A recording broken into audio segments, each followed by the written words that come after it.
Hello there. Tonight, we're going to explore something closer than the stars, deeper than the ocean, more mysterious than any distant galaxy. We're going to explore you.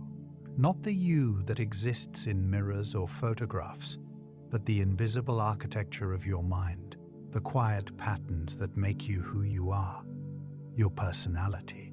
Personality is the silent language your soul speaks. It's the reason you pause before speaking in a crowded room, or why you seek out that crowd in the first place. It's why certain colors calm you, why specific memories surface unbidden, why you laugh at jokes others don't find funny. Personality is the lens through which you experience every moment of your existence, yet it remains largely invisible to you, like trying to see your own eyes without a reflection. Over the next 2 hours, we'll wander through 100 facts about personality, character, and the hidden forces that shape human nature. We'll explore the big 5 traits that psychologists use to map the landscape of the mind. We'll discover why some people recharge in solitude, while others draw energy from connection. We'll examine how the simple act of repetition carves grooves in your character, how the order you were born affects the person you became, and how kindness isn't just a virtue, but a fundamental aspect of human psychology. We'll look at how your environment sculpts your inner world, how personality shifts and evolves across a lifetime, and ultimately, we'll touch on the deepest mystery of all, the nature of self, that quiet observer behind your thoughts, the you that experiences being you. These aren't just facts, they're invitations to understand yourself more deeply, to see the invisible threads that connect your past to your present, your thoughts to your actions, your inner world to the outer one. Each fact is a small meditation, a gentle exploration of what it means to be human. So settle in, let your breathing slow, let the day's concerns fade into the background. Tonight, we're not rushing anywhere. We're simply here, together, exploring the beautiful complexity of the human mind, one quiet revelation at a time. Let's begin. Personality is remarkably stable across adulthood, a finding that surprises many people who expect constant change. Research tracking individuals over decades reveals that the core aspects of who you are at age 30 remain largely consistent at age 60, 70, and beyond. This doesn't mean you're frozen in time or incapable of growth. Rather, it suggests that personality operates like a river with a consistent course, even as the water within it constantly flows and changes. Your fundamental tendencies, your baseline emotional patterns, your characteristic ways of thinking and responding to the world, these form a stable foundation. Life experiences add layers, refine edges, create new expressions of old patterns, but the underlying structure persists. This stability is both comforting and sobering.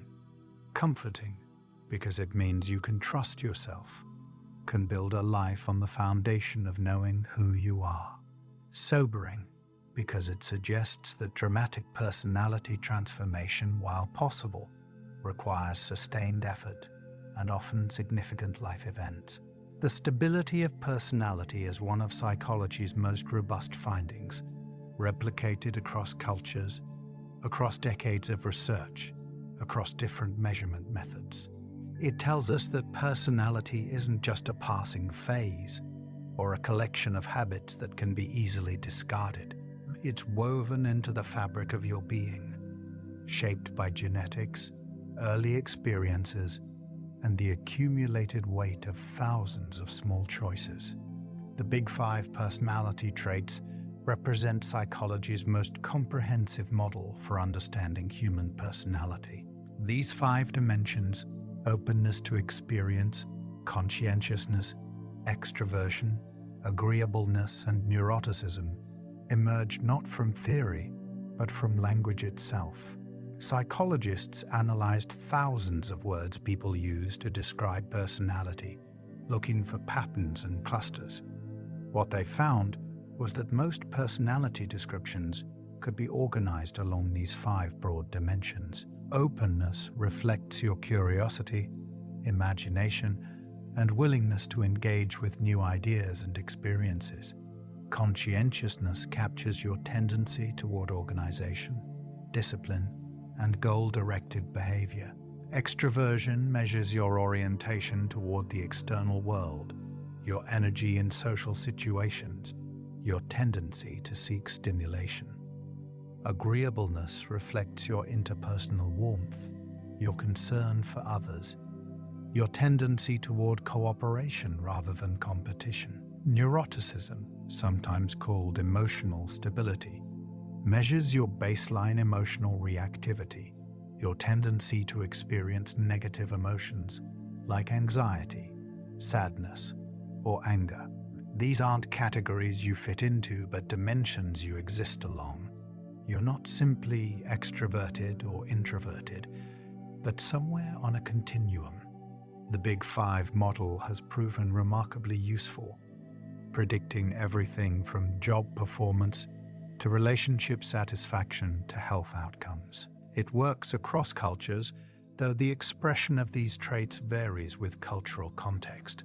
The Big Five gives us a map of personality, a way to navigate the complexity of human nature with some degree of precision and reliability.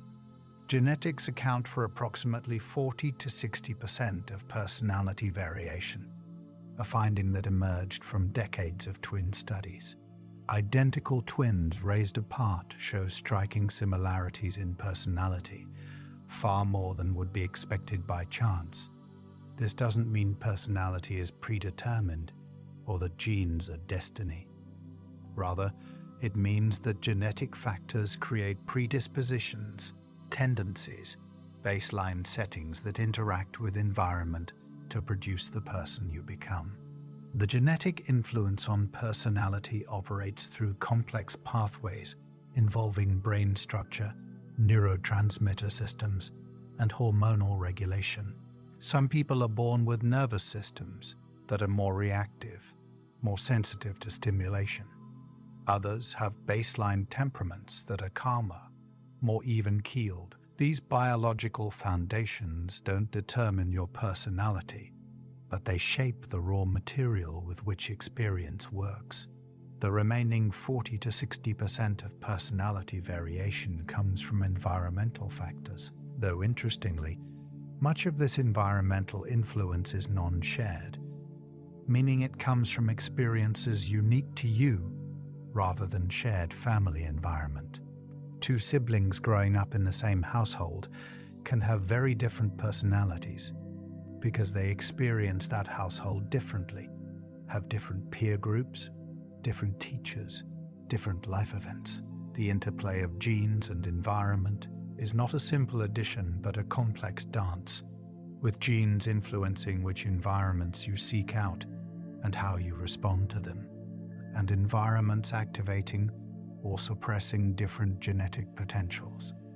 Temperament, the earliest expression of personality, appears in infancy and shows remarkable continuity into adulthood.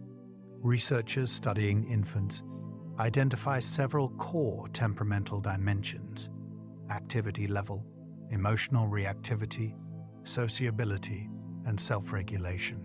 A highly reactive infant, one who startles easily, cries readily, shows intense emotional responses, often grows into a more anxious, cautious adult. A calm, easygoing infant tends to become a more emotionally stable adult. These aren't absolute predictions, but statistical tendencies, patterns that hold across populations even if individual exceptions exist. Temperament represents the biological foundation of personality, the raw material that experience will shape and refine.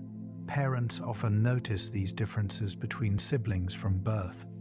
One baby content to observe quietly, another demanding constant interaction.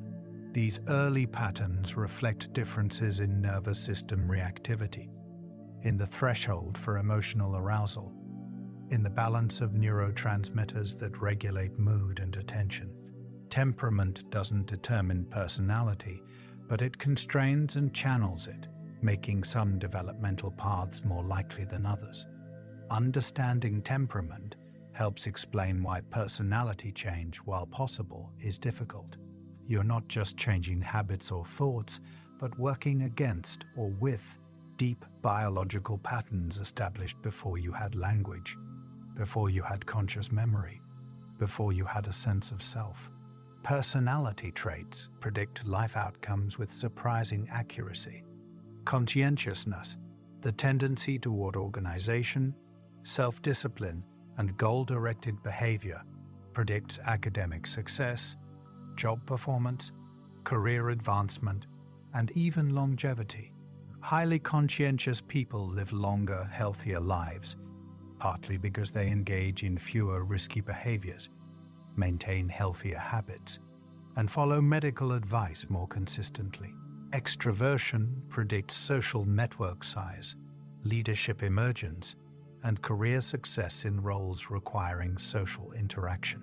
Agreeableness predicts relationship satisfaction, prosocial behavior, and lower rates of antisocial behavior. Openness predicts creative achievement, political liberalism, and engagement with arts and culture. Neuroticism predicts mental health struggles, relationship difficulties, and lower life satisfaction. These predictions aren't perfect. Personality explains some, but not all, variance in life outcomes, but they're robust enough to be practically useful. Personality assessment is now standard in many hiring processes, in career counseling, in clinical psychology. Understanding your personality profile can help you make better decisions about careers, relationships, environments. If you're highly introverted, a career requiring constant social interaction will drain you, no matter how skilled you become. If you're low in conscientiousness, you'll struggle in roles requiring meticulous attention to detail and long-term planning. Personality isn't destiny, but it's a powerful influence shaping the paths you're likely to find fulfilling and the challenges you're likely to face. Personality is expressed differently across cultures, a finding that complicates the idea of universal personality traits. While the Big Five structure appears in most cultures studied, the meaning and value of these traits vary significantly. Extroversion, highly valued in individualistic Western cultures, may be less valued or even viewed negatively in collectivistic cultures that prize harmony and restraint. Agreeableness, the tendency toward cooperation and concern for others, is more strongly emphasized in cultures that prioritize group cohesion over individual achievement. Even the expression of traits differs. An extroverted person in Japan might be more reserved than an introverted person in the United States, because cultural norms shape how personality is expressed in behavior. Culture acts as a lens, focusing and filtering personality traits through shared values, norms, and expectations. This doesn't mean personality is entirely culturally constructed. The biological foundations remain, but it means that understanding personality requires understanding cultural context. The same trait can lead to different outcomes, different life paths, different social responses depending on the cultural environment. This cultural variability in personality expression reminds us that personality exists not in isolation, but in relationship, shaped by and shaping the social world we inhabit. Your personality affects how you perceive the world, creating a kind of perceptual filter that colors every experience. Highly neurotic individuals notice threats more readily, interpret ambiguous situations more negatively, remember negative events more vividly. This isn't a choice or a cognitive error, but a fundamental difference in how their nervous systems process information. Extroverts notice social opportunities, potential for connection, exciting possibilities. Introverts notice details, potential problems, reasons for caution. People high in openness notice patterns, connections, abstract possibilities.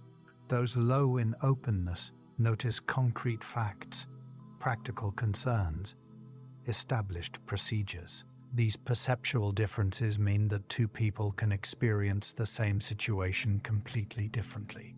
Not because one is right and the other wrong, but because their personalities literally make them see different things. This has profound implications for understanding conflict, miscommunication, and relationship difficulties.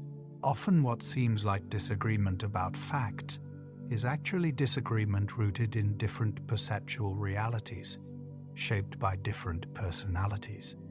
Understanding this can foster compassion, can help you recognize that others aren't being difficult or obtuse, but are genuinely experiencing the world differently. Personality change is possible, but difficult, requiring sustained effort and often significant life experiences. The most reliable personality changes occur in young adulthood, when the brain is still developing and life experiences are particularly formative. People tend to become more conscientious, more agreeable, and more emotionally stable as they age, a pattern called personality maturation. This likely reflects the demands of adult life, work, relationships, parenthood, which reward and reinforce these traits. Deliberate personality change, the kind you might pursue through therapy or self-improvement efforts, is harder but not impossible. Research suggests that sustained behavioral change can lead to personality change. If you consistently act in ways contrary to your personality, forcing yourself into social situations if you're introverted, maintaining strict schedules if you're low in conscientiousness, over time your personality can shift to align with these behaviors. But this requires enormous effort and persistence, because you're working against your natural tendencies, against the grain of your temperament. Significant life events, trauma, major life transitions, can also catalyze personality change, sometimes in positive directions, sometimes negative. The key insight is that personality isn't fixed like eye color, but it's also not easily malleable like a habit.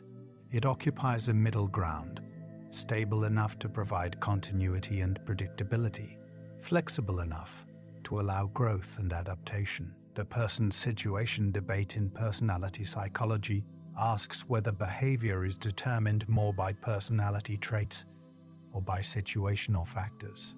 Early research suggested situations were more important, that people behaved differently in different contexts, and that personality traits had limited predictive power. Later research revealed that this was partly a measurement problem. When you aggregate behavior across many situations, personality traits become powerful predictors. The resolution to this debate is that both matter, and they interact in complex ways. Personality influences which situations you seek out and how you interpret and respond to situations. Situations can override personality. Strong situations with clear demands and expectations constrain behavior regardless of personality. But in weak situations with ambiguous demands, personality has more influence. Some people are more consistent across situations, their behavior more strongly determined by personality. Others are more variable, more responsive to situational cues. This variability itself is a personality trait called self-monitoring, the tendency to adjust behavior to fit social contexts. Understanding the person-situation interaction helps explain why personality tests sometimes seem inaccurate. They're measuring tendencies and predispositions, not absolute determinants of behavior. Your personality is your default setting, what you return to when situational pressures are weak, but it's not a straitjacket that determines every action. Personality disorders represent extreme, inflexible, and maladaptive expressions of normal personality traits. They're not separate categories, but the far ends of personality dimensions, where traits become so extreme they cause significant distress and impairment. Narcissistic personality disorder represents extreme low agreeableness, combined with extreme extroversion. Avoidant personality disorder represents extreme introversion combined with extreme neuroticism. Obsessive-compulsive personality disorder represents extreme conscientiousness taken to a dysfunctional level. Understanding personality disorders as extreme variants of normal traits helps reduce stigma and increases compassion. It suggests that the difference between normal and disordered personality is one of degree rather than kind. We all have narcissistic moments, anxious moments, obsessive moments. In personality disorders, these moments become the dominant pattern, inflexible and pervasive across contexts. Treatment for personality disorders often focuses on increasing flexibility, helping people develop a broader range of responses, moderating extreme traits. This is difficult because personality disorders, by definition, involve deeply ingrained patterns that feel like core aspects of self. But understanding them as extreme expressions of normal variation helps both clinicians and patients approach treatment with more realistic expectations and more effective strategies. Your personality influences your health through multiple pathways: behavioral, biological, and social. Conscientious people live longer partly because they engage in healthier behaviors, exercise more, eat better, avoid smoking and excessive drinking, follow medical advice. But conscientiousness also has direct biological effects associated with lower inflammation, better immune function, more stable cardiovascular patterns.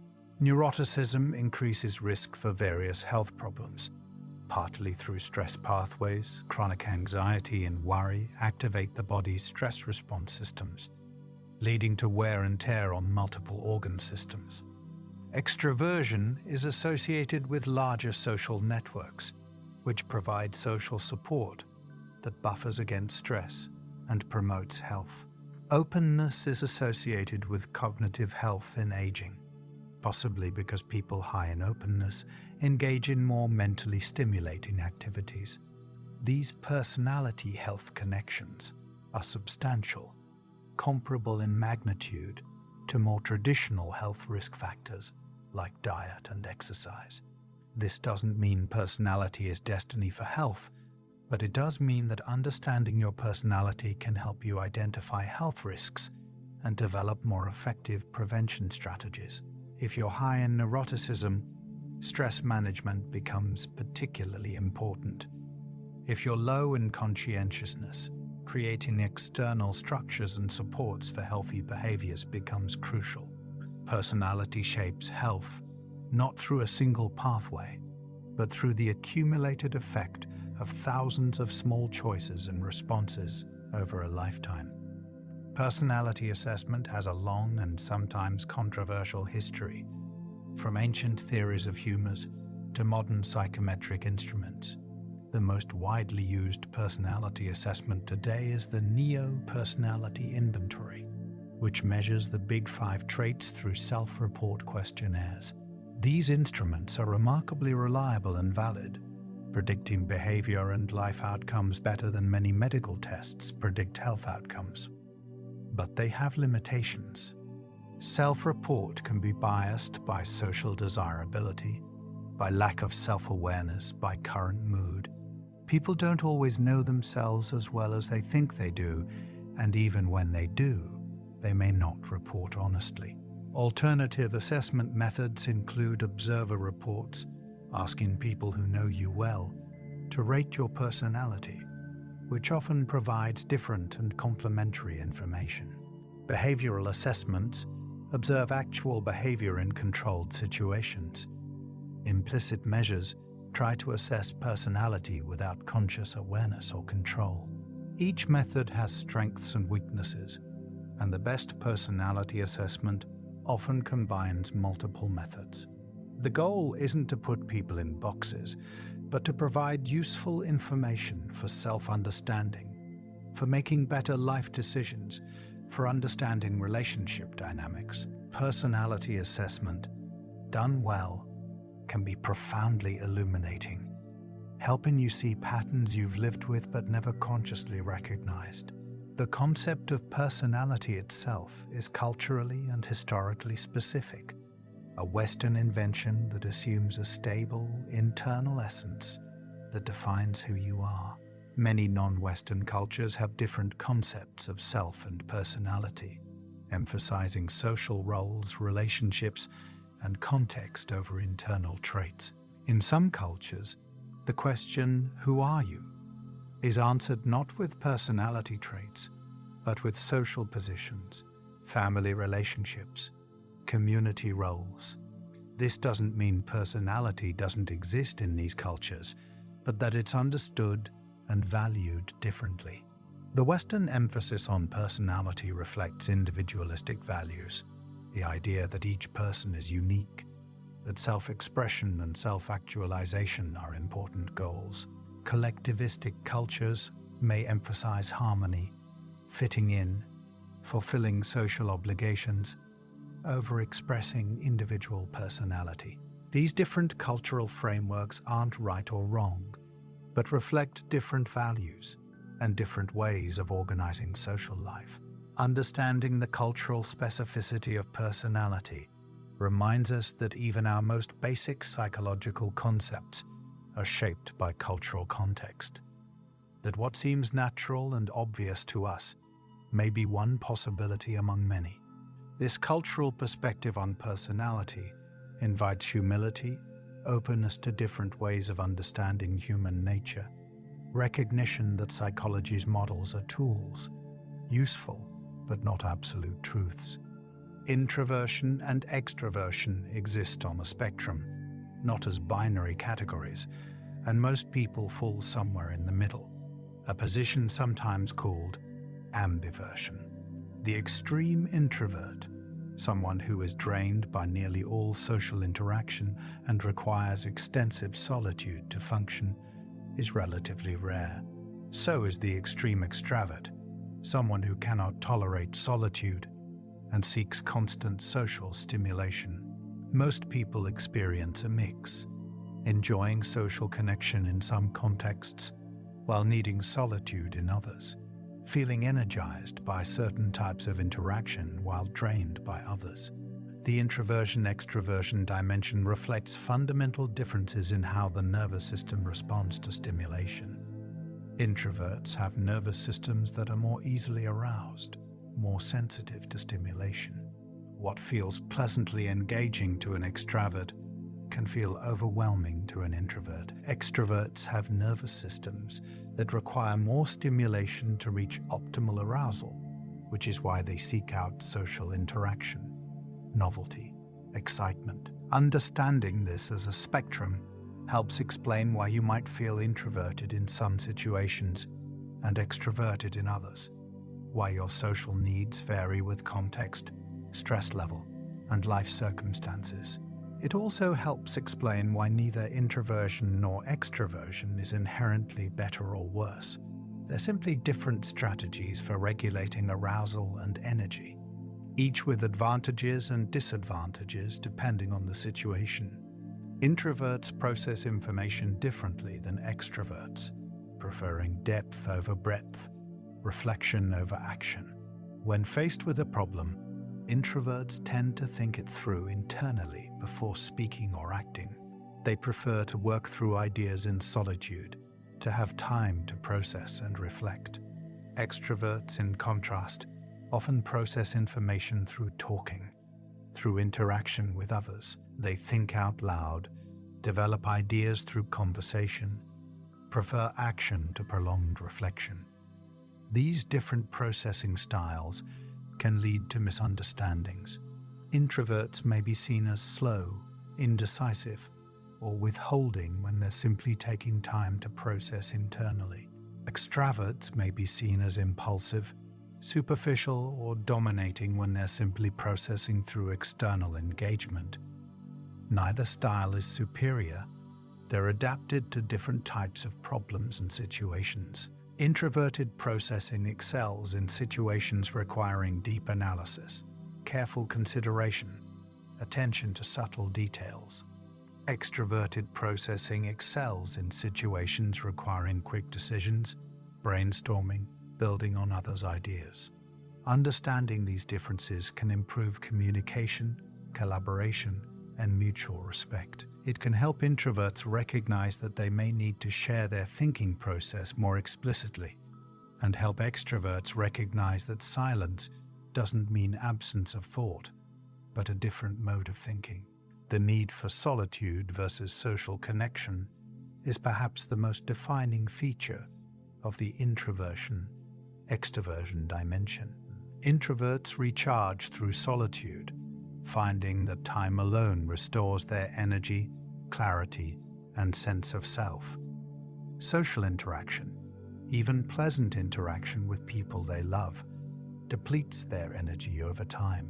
They need regular periods of solitude to function well, to process experiences, to maintain emotional equilibrium. Extroverts, conversely, recharge through social connection. Introverts are often misunderstood in extroverted cultures, which value sociability, assertiveness, and outward expression of emotion. Western cultures, particularly American culture, tend to idealize extroverted traits, seeing them as signs of confidence, leadership, and mental health.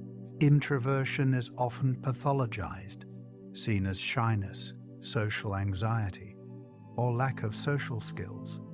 But introversion is not shyness. Shyness is fear of social judgment, a form of anxiety. Introversion is simply a preference for less stimulating environments and a need for solitude to recharge. Many introverts are socially skilled, confident, and comfortable in social situations. They simply find such situations draining rather than energizing. The cultural bias toward extroversion creates challenges for introverts, who may feel pressure to act more outgoing, to attend more social events, to be more visible and vocal.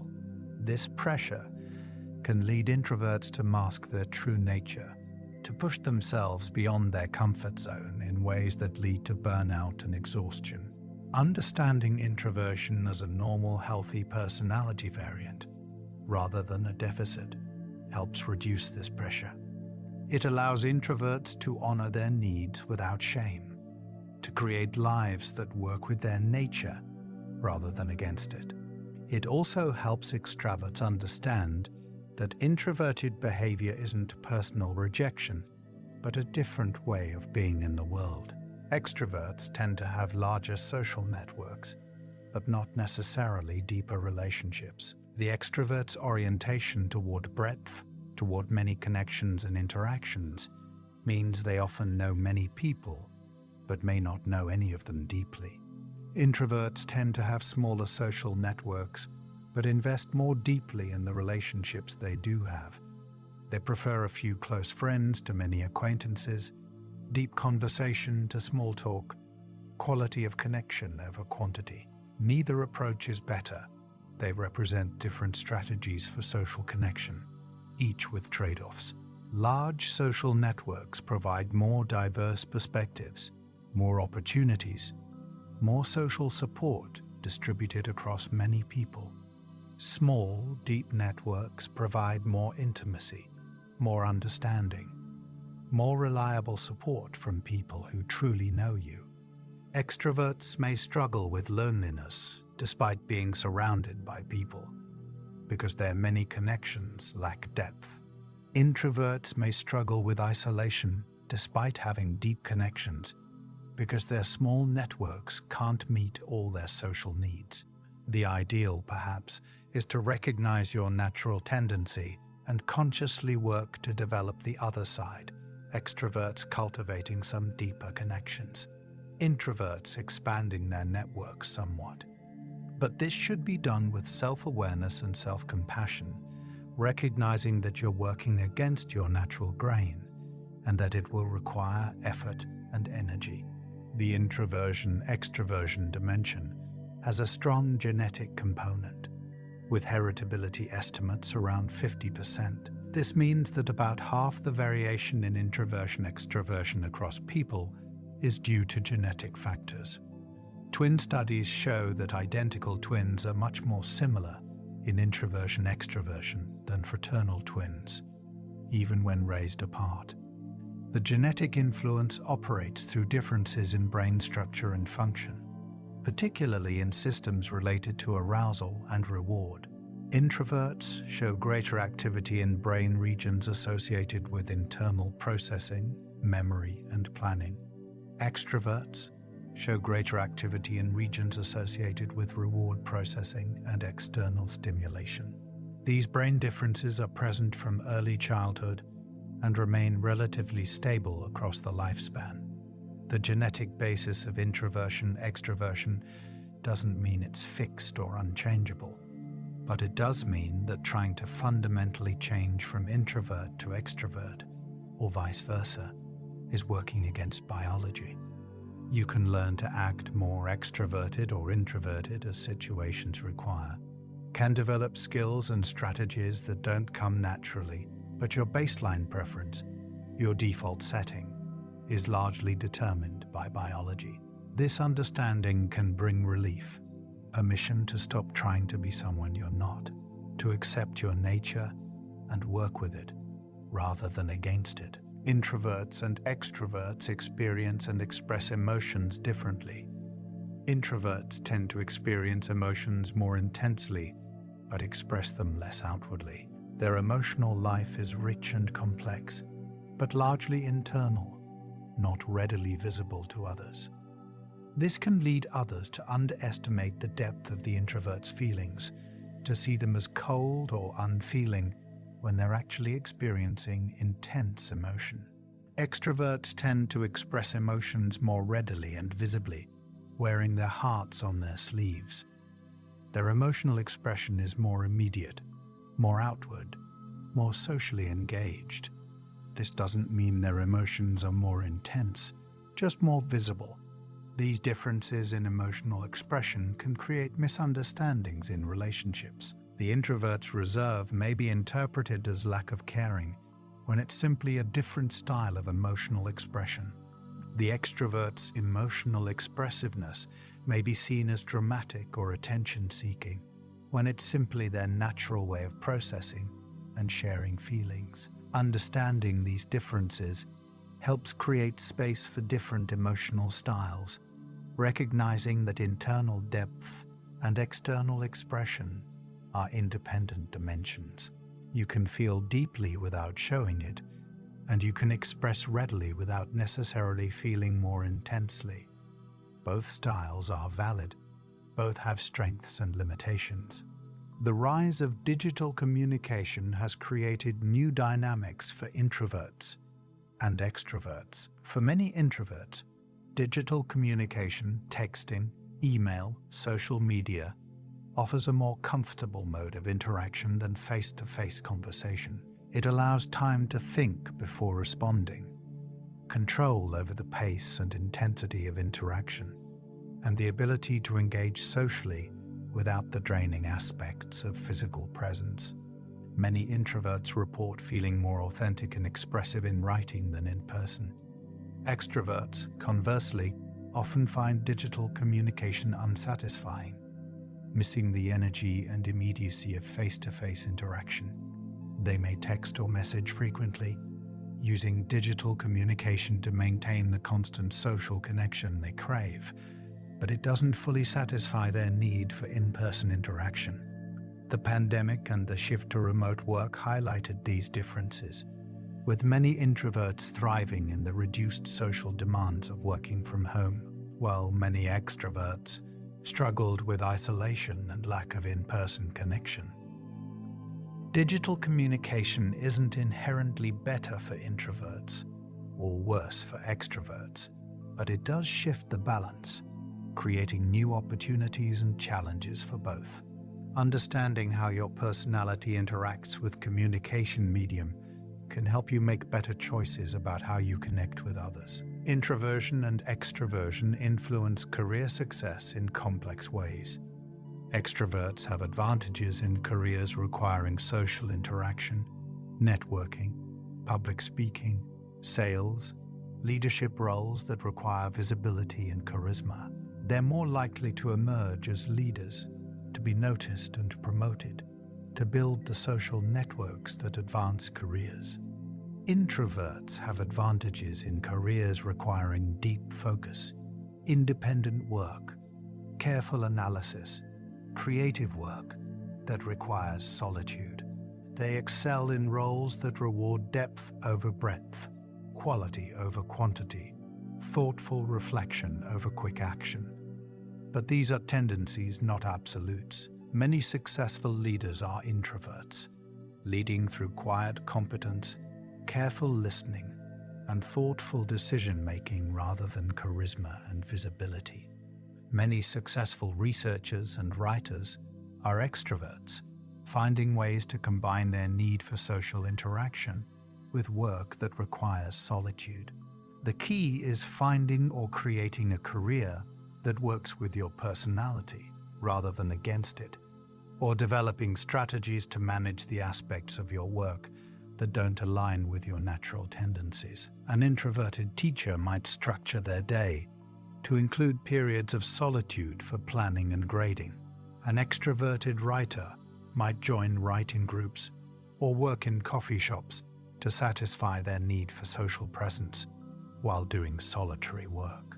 The concept of the extrovert ideal describes the cultural bias in Western societies toward extroverted traits and the devaluation of introverted ones. This ideal suggests that the ideal person is bold, sociable, comfortable in the spotlight, energized by social interaction. Schools reward extroverted behavior, group work, class participation, quick responses. Workplaces reward visibility, networking, self-promotion. Social life revolves around parties, events, gatherings that favor extroverted engagement. This creates a world that's easier to navigate for extroverts and more challenging for introverts, who must constantly adapt to environments and expectations that don't fit their nature. The extrovert ideal has real consequences. Introverts may be overlooked for leadership positions, may struggle in educational environments that emphasize group work and participation, may feel inadequate or deficient for preferring solitude and quiet. Challenging the extrovert ideal doesn't mean devaluing extroverted traits, but recognizing that introverted traits, reflection, depth, careful listening, independent thinking, are equally valuable. It means creating more diverse environments that work for different personality types, recognizing that optimal performance and well-being require different conditions for different people. Ambiversion, falling in the middle of the introversion-extroversion spectrum, may actually be the most common position and in some ways the most advantageous. Ambiverts can flex between introverted and extroverted modes depending on the situation, drawing on the strengths of both. They can enjoy social interaction without being dependent on it, can work independently without feeling isolated, can adapt to a wider range of environments and demands. Research suggests that ambiverts may be particularly effective in sales and other roles requiring both social engagement and independent work, because they can connect with both introverted and extroverted clients and can balance the social and solitary aspects of the work. But ambiversion also has challenges. Ambiverts may feel torn between different needs, may struggle to identify their true preferences, may feel like they don't fully belong in either introverted or extroverted spaces. They may also be more sensitive to context, needing to carefully manage their environment and social demands to maintain balance. Understanding ambiversion as a distinct position not just a lack of clear introversion or extroversion, helps validate this experience and provides a framework for understanding and managing the unique challenges and opportunities it presents. The introversion-extroversion dimension interacts with other personality traits in important ways. An introverted person high in neuroticism may struggle more with social anxiety, while an introverted person low in neuroticism may simply prefer solitude without anxiety about social situations. An extroverted person high in agreeableness may be warm and socially skilled, while an extroverted person low in agreeableness may be socially dominant and competitive. Introversion combined with high openness may lead to rich inner life and creative pursuits, while introversion combined with low openness may lead to preference for routine and familiar environments. These interactions create the unique texture of individual personality, the way different traits combine and modify each other. Understanding these interactions helps explain why two introverts can be very different people, why personality is more than just a position on a single dimension. It reminds us that personality is multidimensional, that understanding someone requires looking at the whole pattern of traits, not just one dimension in isolation. The introversion-extroversion dimension is important, but it's only one piece of the personality puzzle. The habit loop consists of three components: cue, routine, and reward. The cue is a trigger that tells your brain to go into automatic mode and which habit to use. It might be a time of day, a location, an emotional state, the presence of certain people, or a preceding action. The routine is the behavior itself, which can be physical, mental, or emotional. The reward is what your brain gets from the behavior, which helps it remember the habit loop for the future. Understanding this structure is key to changing habits. You can't simply eliminate a habit. You must replace the routine while keeping the same cue and reward. If you habitually eat cookies when stressed, the cue is stress, the routine is eating cookies, and the reward might be comfort or distraction. To change the habit, you need to identify a different routine that provides the same reward, perhaps going for a walk, calling a friend, or doing breathing exercises. The cue and reward remain the same, but the routine changes. This is why simply trying to stop a habit through willpower rarely works. You're fighting against a deeply ingrained neurological pattern without providing an alternative. Successful habit change requires understanding what cue triggers the habit and what reward it provides, then finding a new routine that fits the same cue-reward structure. Habits shape personality by creating consistent patterns of behavior that over time become part of who you are. If you habitually respond to stress by withdrawing, over time you may develop a more introverted, avoidant personality. If you habitually seek out social connection when stressed, you may develop a more extroverted, socially oriented personality. The relationship between habits and personality is bidirectional. Personality influences which habits you're likely to form, and habits, once established, reinforce and deepen personality traits. A conscientious person is more likely to develop habits of organization and planning, and these habits, once established, make the person even more conscientious. This creates a feedback loop where personality and habits mutually reinforce each other. Understanding this relationship suggests that personality change, while difficult, is possible through sustained habit change. If you want to become more conscientious, you can deliberately cultivate habits of organization, planning, and follow-through.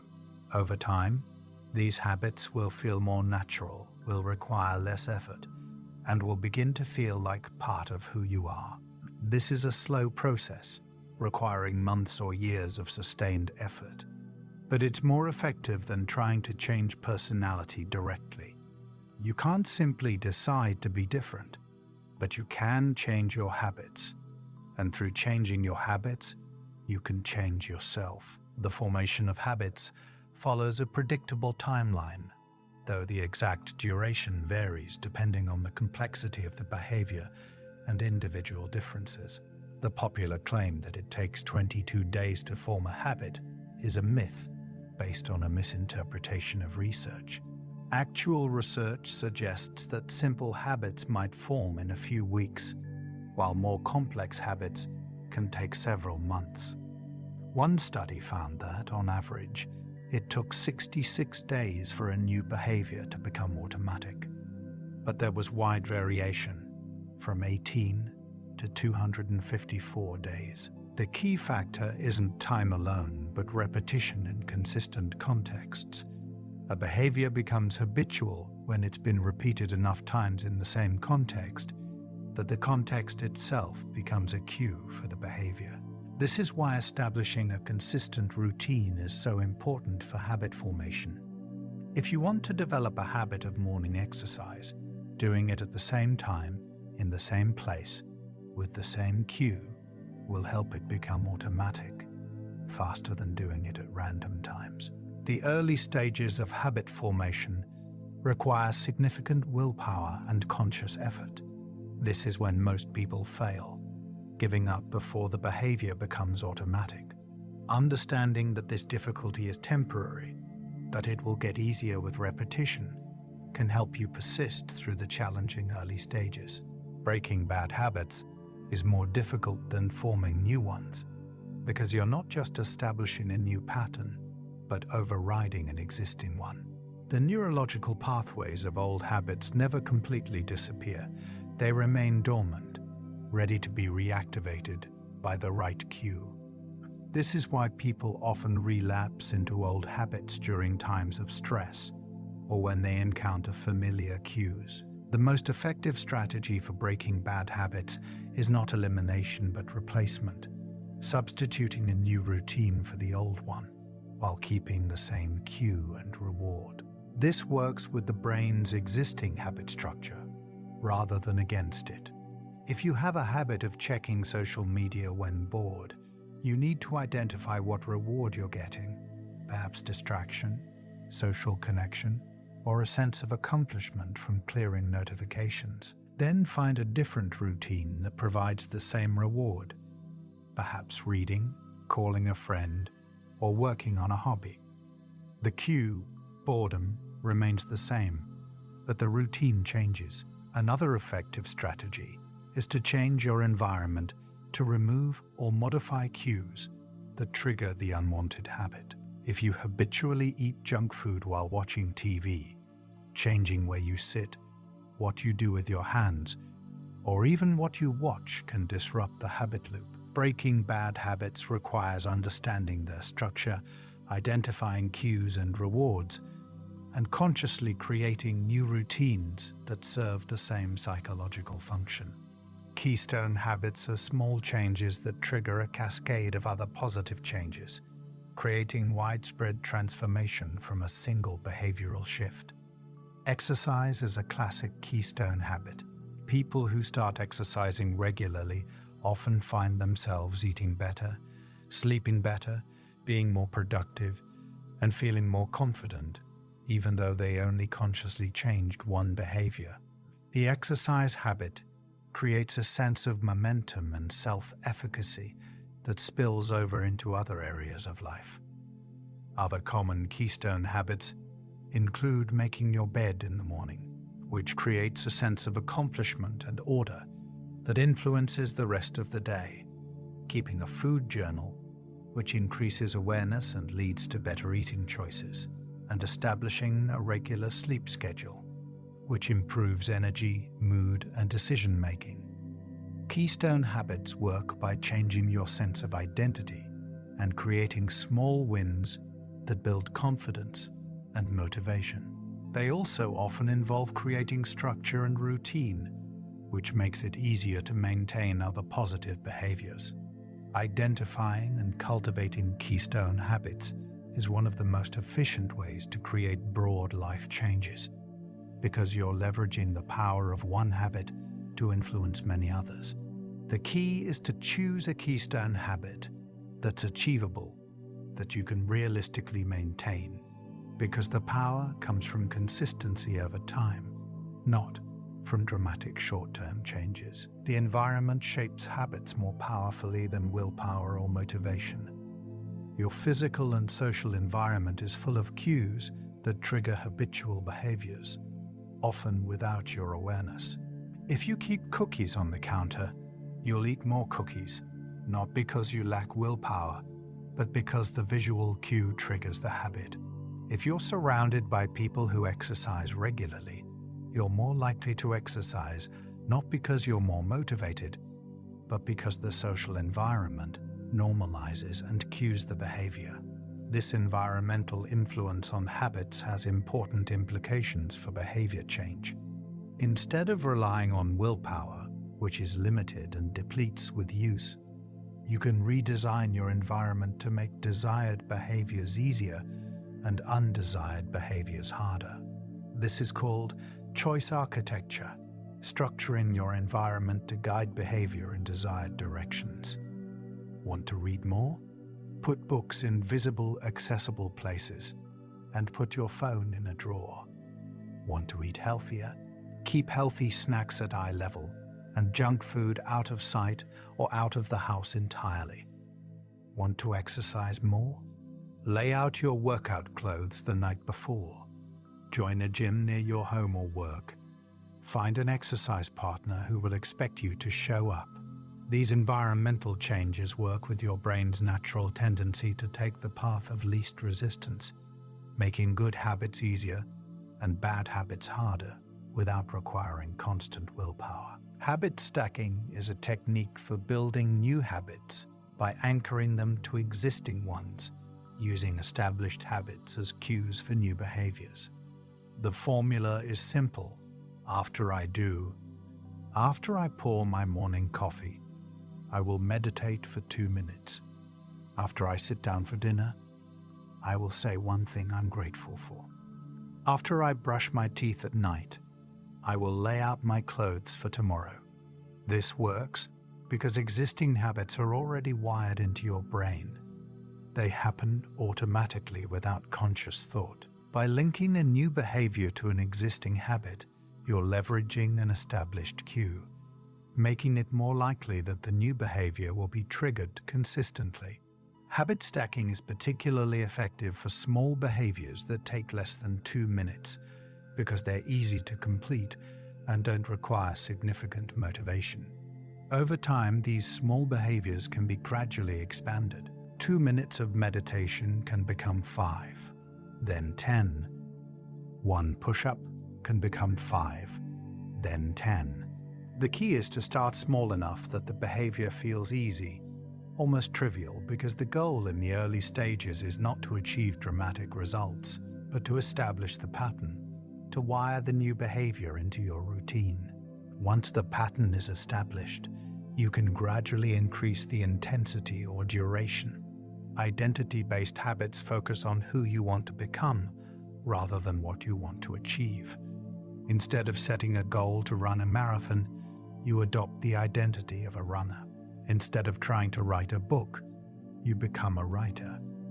This shift from outcome-based to identity-based habits is powerful because it changes your motivation from external to internal. You're not running because you want to achieve a goal, but because you're a runner, because that's who you are. This identity becomes self-reinforcing. Each time you run, you're reinforcing your identity as a runner, which makes it more likely you'll run again. Identity-based habits also make decisions easier. When faced with a choice, you ask not, "What do I want to do?" but "What would a runner do?" or "What would a writer do?" This provides clear guidance and reduces decision fatigue. The process of building identity-based habits involves 2 steps. Decide who you want to be and prove it to yourself with small wins. If you want to be a reader, read 1 page. If you want to be a healthy person, eat 1 healthy meal. Each small action is a vote for the identity you want to build. Over time, these votes accumulate, and your identity shifts to align with your actions. This is how habits create lasting personality change, not by forcing yourself to act differently, but by gradually becoming a different person, one small action at a time. The role of willpower in habit formation is often misunderstood. Willpower is important in the early stages of habit formation, when the behavior requires conscious effort and decision-making. But willpower is a limited resource. It depletes with use and is affected by stress, fatigue, and blood sugar levels. Relying solely on willpower to maintain behavior change is a recipe for failure, because willpower will inevitably fail at some point. The goal of habit formation is to reduce the need for willpower by making the behavior automatic. Once a habit is established, it requires little to no willpower to maintain. It happens automatically in response to environmental cues. This is why the early stages of habit change are so difficult. You're relying heavily on willpower before the behavior has become automatic. Strategies to manage this include starting with very small behaviors that require minimal willpower, creating environmental supports that reduce the need for willpower, and being strategic about when you attempt new habits. Choosing times when your willpower is likely to be highest, such as early in the day or after a period of rest. Understanding willpower as a limited resource that should be conserved and used strategically, rather than as a moral quality that you either have or lack, changes how you approach behavior change. It's not about trying harder, but about working smarter, using willpower efficiently in the early stages, while building the environmental and social supports that will eventually make willpower unnecessary. Habits and routines provide psychological benefits beyond their practical functions. They create a sense of control and predictability in an uncertain world, reducing anxiety and cognitive load. They provide structure and rhythm to daily life, which is particularly important during times of stress or transition. Many people find that maintaining routines helps them cope with difficult life events, providing a sense of normalcy and continuity when everything else feels chaotic. Routines also create opportunities for mindfulness and presence. When a behavior is habitual, you can perform it with awareness rather than constant decision-making. The morning coffee ritual, the evening walk, the bedtime reading, these can become moments of calm and reflection, anchors in a busy day. This is why disruptions to routine, such as travel, illness, or major life changes, can feel so destabilizing.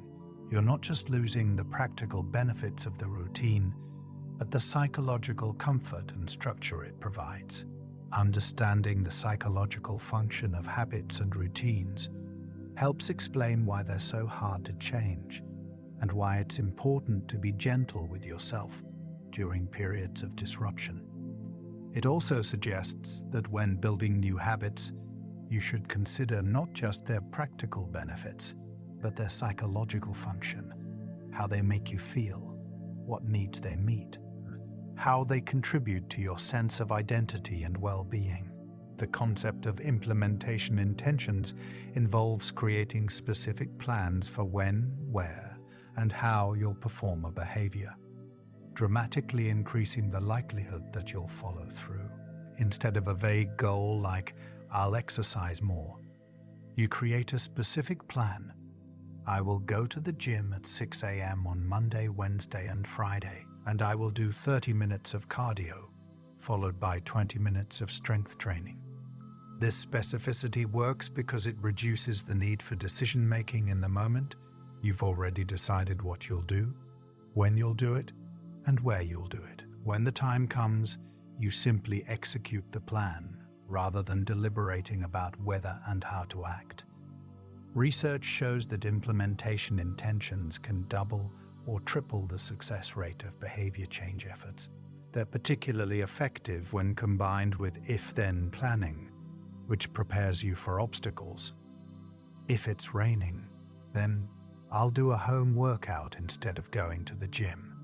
This anticipatory planning prevents obstacles from derailing your efforts, because you've already decided how you'll respond. Implementation intentions work by creating a strong association between a specific context and a specific behavior, essentially pre-programming your response to that context. Over time, this association becomes automatic. The context itself becomes a cue for the behavior, and you've created a new habit. The social dimension of habits is often underestimated but profoundly important. We are social creatures, and our behaviors are heavily influenced by the people around us. If your friends exercise regularly, you're more likely to exercise. If your colleagues work long hours, you're more likely to work long hours. If your family eats together, you're more likely to maintain that habit. This social influence operates through multiple mechanisms: modeling, where you observe and imitate others' behaviors; social norms, where you conform to perceived expectations; and social support, where others encourage and reinforce your behaviors. Understanding the social dimension of habits suggests that one of the most effective ways to change your habits is to change your social environment, surrounding yourself with people who already have the habits you want to develop. This might mean joining a running group, finding a study partner, or spending more time with friends who have healthy habits. It also means being aware of how your current social environment might be reinforcing habits you want to change, and making conscious choices about which social influences you expose yourself to. The social dimension of habits also has implications for helping others change, providing social support, modeling desired behaviors, and creating environments where positive habits are the norm can be more effective than advice or criticism. Birth order effects on personality have been debated for over a century, with research showing both significant effects and null findings depending on methodology. The basic theory, popularized by Alfred Adler, suggests that firstborns, middle children, youngest children, and only children develop different personality characteristics due to their different positions in the family. Firstborns are thought to be more conscientious, achievement-oriented, and conforming, having experienced a period as the sole focus of parental attention, and then having to share that attention with siblings. They often take on leadership and caretaking roles within the family. Middle children are thought to be more diplomatic, flexible, and independent, having to navigate between older and younger siblings, never experiencing the exclusive parental attention that firstborns and youngest children receive. Youngest children are thought to be more outgoing, creative, and risk-taking, benefiting from more relaxed parenting and learning to compete for attention in creative ways. Only children are thought to combine characteristics of firstborns, being achievement-oriented and conscientious, with some unique traits from never having to share parental attention or compete with siblings. The research on these effects is mixed, with some large studies finding small but significant birth order effects on personality, while others find no effects once family size and other variables are controlled. The truth likely lies somewhere in between. Birth order may have small effects that are moderated by many other factors, including family size, spacing between children, gender, parental personalities, and cultural context. Firstborn children often experience more pressure and higher expectations from parents, which can shape their personality in lasting ways. Parents of firstborns are typically more anxious, more rule-oriented, more invested in parenting success, because everything is new and there's no previous experience to draw on. This often translates into higher expectations, more structure, more supervision. Firstborns may internalize these expectations, developing a strong achievement orientation, a desire to please authority figures, and a tendency toward perfectionism. They often become high achievers academically and professionally, but may also struggle with anxiety, fear of failure, and difficulty relaxing or taking risks. The firstborn experience also often involves a dramatic shift from being the center of attention to having to share parental focus with a new sibling, which can create feelings of displacement and a drive to regain parental approval through achievement and good behavior. Not all firstborns fit this pattern. Individual differences, family dynamics, and other factors create wide variation. But the firstborn position does create a unique set of experiences and challenges that can influence personality development. Understanding these patterns can help firstborns recognize the origins of certain tendencies and make conscious choices about which patterns to maintain and which to modify. Middle children occupy a unique position in the family, never experiencing the exclusive attention that firstborns and youngest children receive, which can foster both resilience and feelings of being overlooked. Middle children often develop strong social skills, learning to negotiate, mediate, and navigate complex social dynamics within the family. They may be more independent, less bound by parental expectations, more willing to forge their own path. They often have close relationships with siblings, particularly younger siblings whom they may mentor or protect. But the middle child position can also create challenges, feelings of being less special, less noticed, caught between the achieving firstborn and the charming youngest. Some middle children respond by becoming peacemakers and diplomats, others by rebelling or seeking attention in unconventional ways. Birth order research suggests that middle children may be more agreeable, more socially oriented, and more flexible than firstborns or youngest children, though again, these are statistical tendencies with wide individual variation. The middle child experience highlights how family position creates different developmental niches, different challenges and opportunities that shape personality. Understanding the middle child experience can validate feelings of being overlooked, while also highlighting the unique strengths, social skills, independence, flexibility that often develop from this position. Youngest children often experience more relaxed parenting, as parents have gained experience and confidence, become less anxious, and loosened rules that seemed important with earlier children. This can create a more permissive, less structured environment that allows youngest children more freedom to explore, take risks, and develop their own interests. Youngest children may be more outgoing, more creative, more willing to challenge authority, having learned to compete for attention in a family where older siblings have already claimed certain roles and achievements. They may also be more charming and socially skilled, having learned to navigate relationships with older, more powerful siblings. The youngest child position can foster creativity, risk-taking, and social confidence, but it can also create challenges. Youngest children may struggle to be taken seriously, may feel less capable or competent than older siblings, may resist growing up or taking on adult responsibilities. They may also benefit from or be hindered by being the baby of the family, receiving more indulgence and protection, but also less responsibility and independence. Like all birth order effects, the youngest child experience varies widely depending on family dynamics, spacing between children, and individual characteristics. But the position does create a unique set of experiences that can influence personality development in predictable ways.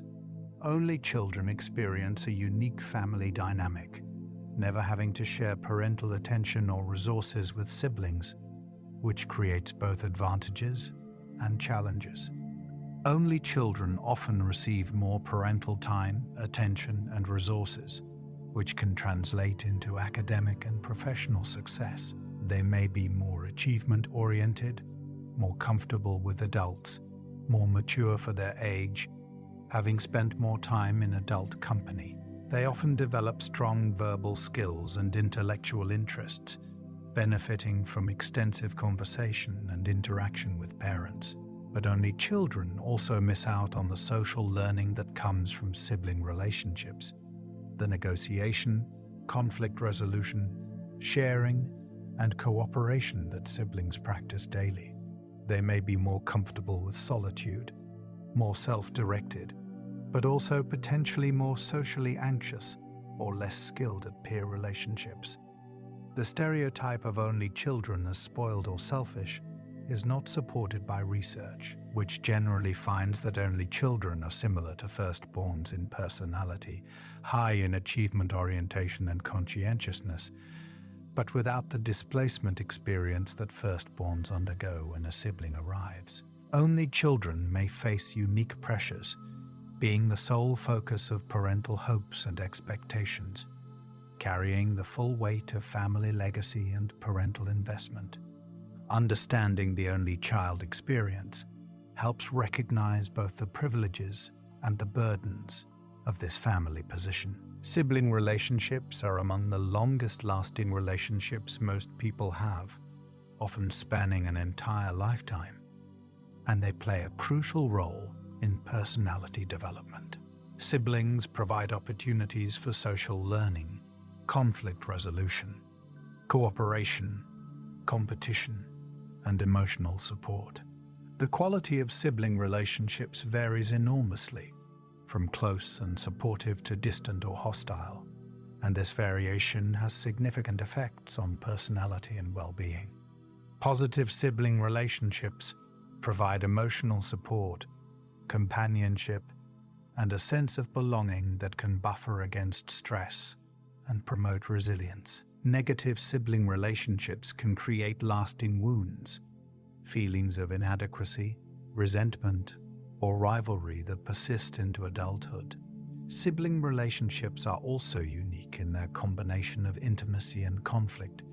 Siblings know each other deeply, share family history and context, but also compete for parental attention and resources. This creates a complex dynamic that can foster both deep connection and intense conflict. The roles that develop in sibling relationships, the responsible one, the rebel, the peacemaker, the comedian, often persist across the lifespan, shaping how siblings relate to each other and how they see themselves. Understanding sibling dynamics can provide insight into personality patterns, recognizing how early family roles continue to influence current behavior and relationships. Family size affects personality development through multiple pathways, including the amount of parental attention and resources available to each child, the complexity of family dynamics, and the diversity of social experiences within the family. Children from larger families typically receive less individual parental attention, which can foster independence and self-reliance, but may also create feelings of being overlooked or under-resourced. They have more opportunities for sibling relationships, which can provide social learning and support, but also more competition and conflict. Children from smaller families receive more parental attention and resources, which can promote achievement and close parent-child relationships, but may also create more pressure and less independence. Family size also interacts with birth order. The experience of being a middle child in a family of 3 is very different from being a middle child in a family of 7. Research on family size effects is complicated by socioeconomic factors, as family size is correlated with income, education, and other variables that also affect personality development. But controlling for these factors, family size does appear to have small effects on personality, particularly on traits related to social orientation, independence, and achievement. Understanding how family size shapes experience can help individuals recognize the origins of certain personality patterns and appreciate the unique advantages and challenges of their family context. Parental personality and parenting style have profound effects on child personality development through both genetic transmission and environmental influence. Children inherit approximately 50% of their personality variation from their parents through genetic pathways, but they also learn from parents through observation, modeling, and direct interaction.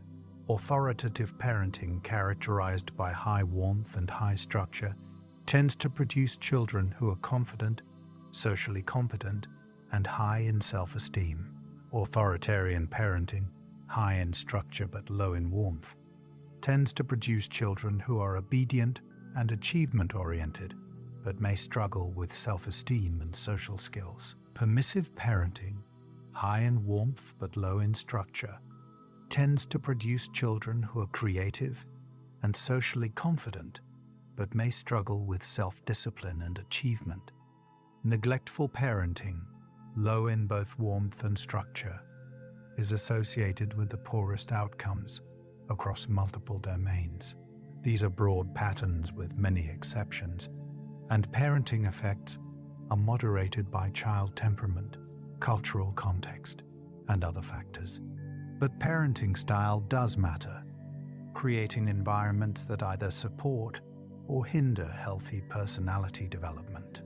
Understanding parenting influences can help individuals recognize the origins of certain personality patterns and make conscious choices about which patterns to maintain and which to modify, particularly if they become parents themselves. The concept of differentiation in family systems theory describes how siblings often develop contrasting personalities as a way of establishing unique identities within the family.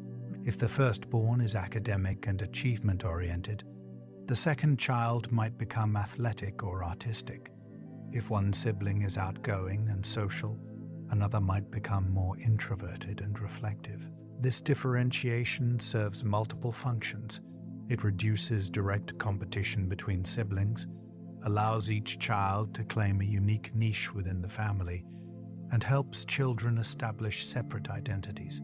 Differentiation can be conscious or unconscious, and it's influenced by both child characteristics and parental responses. Parents may unconsciously encourage differentiation by comparing siblings, labeling them, or having different expectations for each child. Differentiation can be healthy, allowing each child to develop their unique strengths and interests, but it can also be limiting, trapping children in narrow roles or preventing them from exploring interests that are already claimed by a sibling.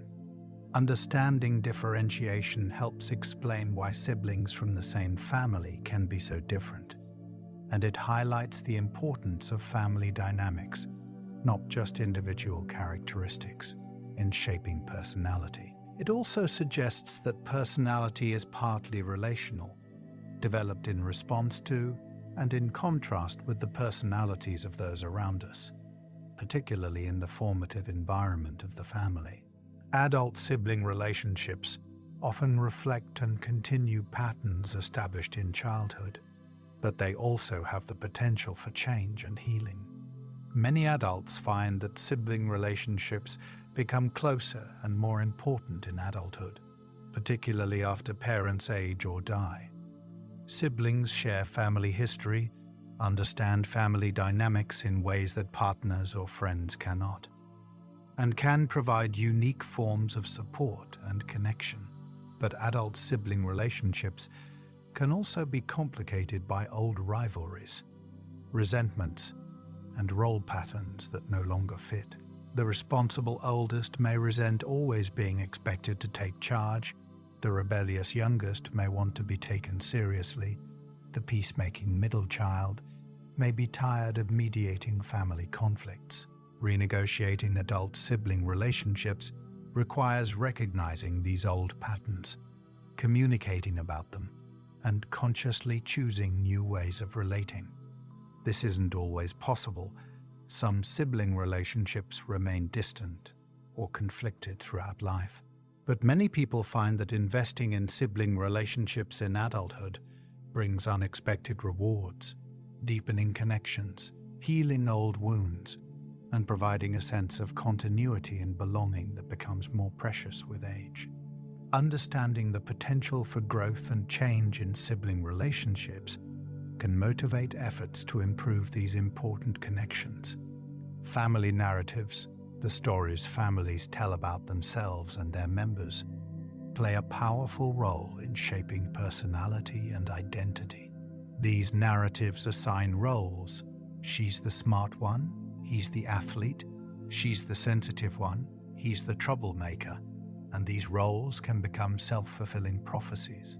Children internalize family narratives, incorporating them into their self-concept, and often live up or down to these expectations. Positive narratives can be empowering, providing a sense of identity and competence, but they can also be limiting, preventing exploration of other aspects of self. Negative narratives can be damaging, creating shame, low self-esteem, and restricted development.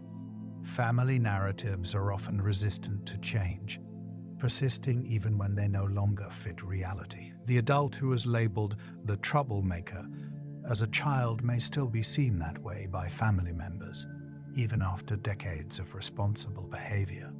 Changing family narratives requires conscious effort, challenging old stories, providing evidence of change, and sometimes accepting that family members may never see you differently. Understanding family narratives helps explain the origins of certain aspects of identity and provides a framework for questioning and revising stories that no longer serve you.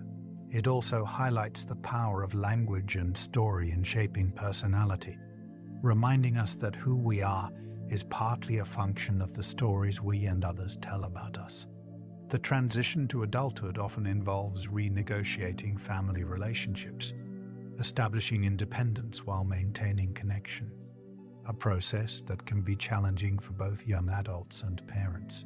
This transition is influenced by personality, with more independent, less agreeable individuals often separating more completely and earlier, while more dependent, more agreeable individuals may maintain closer family ties and separate more gradually. Cultural factors also play a major role, with individualistic cultures emphasizing independence and separation, while collectivistic cultures emphasize ongoing family interdependence. The quality of family relationships affects this transition. Secure attachments and positive family dynamics make it easier to separate while maintaining connection, while insecure attachments or conflicted family dynamics can lead to either premature cutoff or difficulty separating. Successfully navigating this transition involves developing a sense of self that's separate from family roles and narratives while maintaining meaningful family connections. This requires both the young adult and the family to adapt, to see each other in new ways, to renegotiate expectations and boundaries. Understanding this transition as a normal developmental process, rather than a rejection or failure, can help both generations navigate it with more grace and less conflict. Kindness is not just a moral virtue, but a fundamental aspect of human psychology with deep evolutionary roots. Humans are an extraordinarily cooperative species, more so than any other primate, and this cooperation depends on kindness, empathy, and altruism. From an evolutionary perspective, kindness serves multiple functions. It builds social bonds, creates reciprocal relationships, enhances reputation, and promotes group cohesion. Groups with more cooperative, kinder members outcompete groups with more selfish members, creating evolutionary pressure for kindness. This doesn't mean kindness is purely selfish or strategic. Humans appear to have genuine capacity for empathy and altruism, for caring about others' welfare independent of personal benefit. Brain imaging studies show that acts of kindness activate reward centers in the brain, the same regions activated by food, sex, and other primary rewards. This suggests that kindness literally feels good, that we're wired to find helping others rewarding. The science of kindness reveals that being kind isn't just good for others, it's good for you, improving mood, reducing stress, enhancing relationships, and even promoting physical health.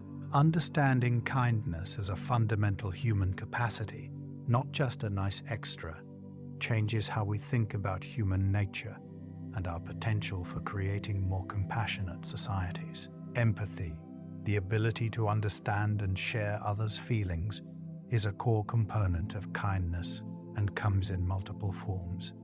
Cognitive empathy is the ability to understand another person's perspective, to mentally simulate their experience. Emotional empathy is the ability to feel what another person is feeling, to have an emotional response to their emotional state.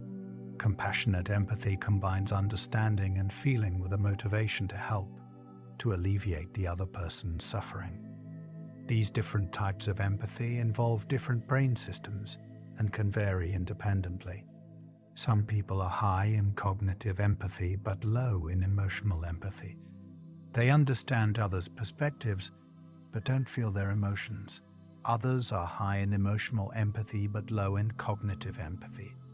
They feel others' emotions intensely but may not accurately understand their perspectives. Compassionate empathy appears to be the most beneficial form, combining understanding and feeling with constructive action. Empathy is partly innate, appearing in infancy, but it's also shaped by experience, by parenting, by culture, by deliberate practice. Understanding the different forms of empathy helps explain why people vary in their capacity for kindness, and suggests that empathy can be cultivated and developed, particularly through practices like perspective taking, mindfulness, and loving kindness meditation. Acts of kindness have measurable effects on well-being, both for the giver and the receiver.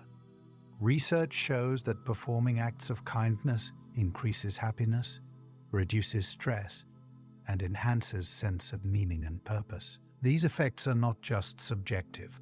They're reflected in physiological changes, reduced cortisol, increased oxytocin, improved immune function. The benefits of kindness appear to be dose-dependent. More frequent acts of kindness produce larger effects, and they're enhanced when kindness is varied rather than repetitive, when it's directed toward others rather than self, and when it's freely chosen rather than obligated. Interestingly, the benefits of kindness don't require the recipient to know about the act. Anonymous kindness produces similar well-being benefits to acknowledged kindness, suggesting that the benefits come from the act itself, not from social recognition. The well-being benefits of kindness also appear to be universal, found across cultures, ages, and life circumstances. This suggests that kindness is a fundamental human need, that we're designed to give and receive kindness, and that doing so is essential for optimal psychological functioning. Understanding the personal benefits of kindness can motivate more kind behavior, creating a positive feedback loop where kindness leads to well-being, which leads to more kindness. Compassion fatigue is a real phenomenon, particularly for people in helping professions or those caring for others long-term. It involves emotional exhaustion, reduced empathy, and decreased sense of accomplishment, resulting from prolonged exposure to others' suffering. Compassion fatigue is different from burnout, which results from work stress more generally. It's specifically related to the emotional demands of empathizing with and helping others who are suffering.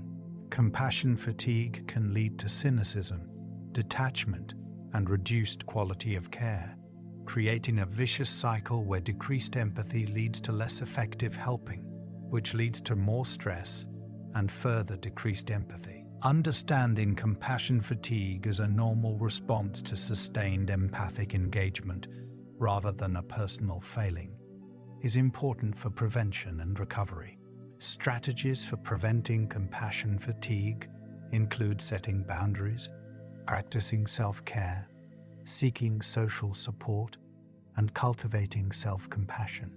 Interestingly, research suggests that compassion meditation, which involves deliberately cultivating feelings of compassion for self and others, can actually increase empathy and helping behavior while reducing compassion fatigue.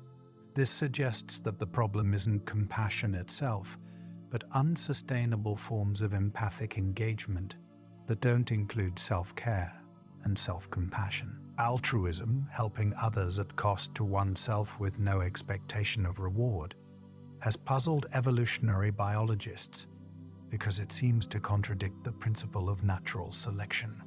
If evolution favors traits that enhance individual survival and reproduction, why would organisms help others at their own expense?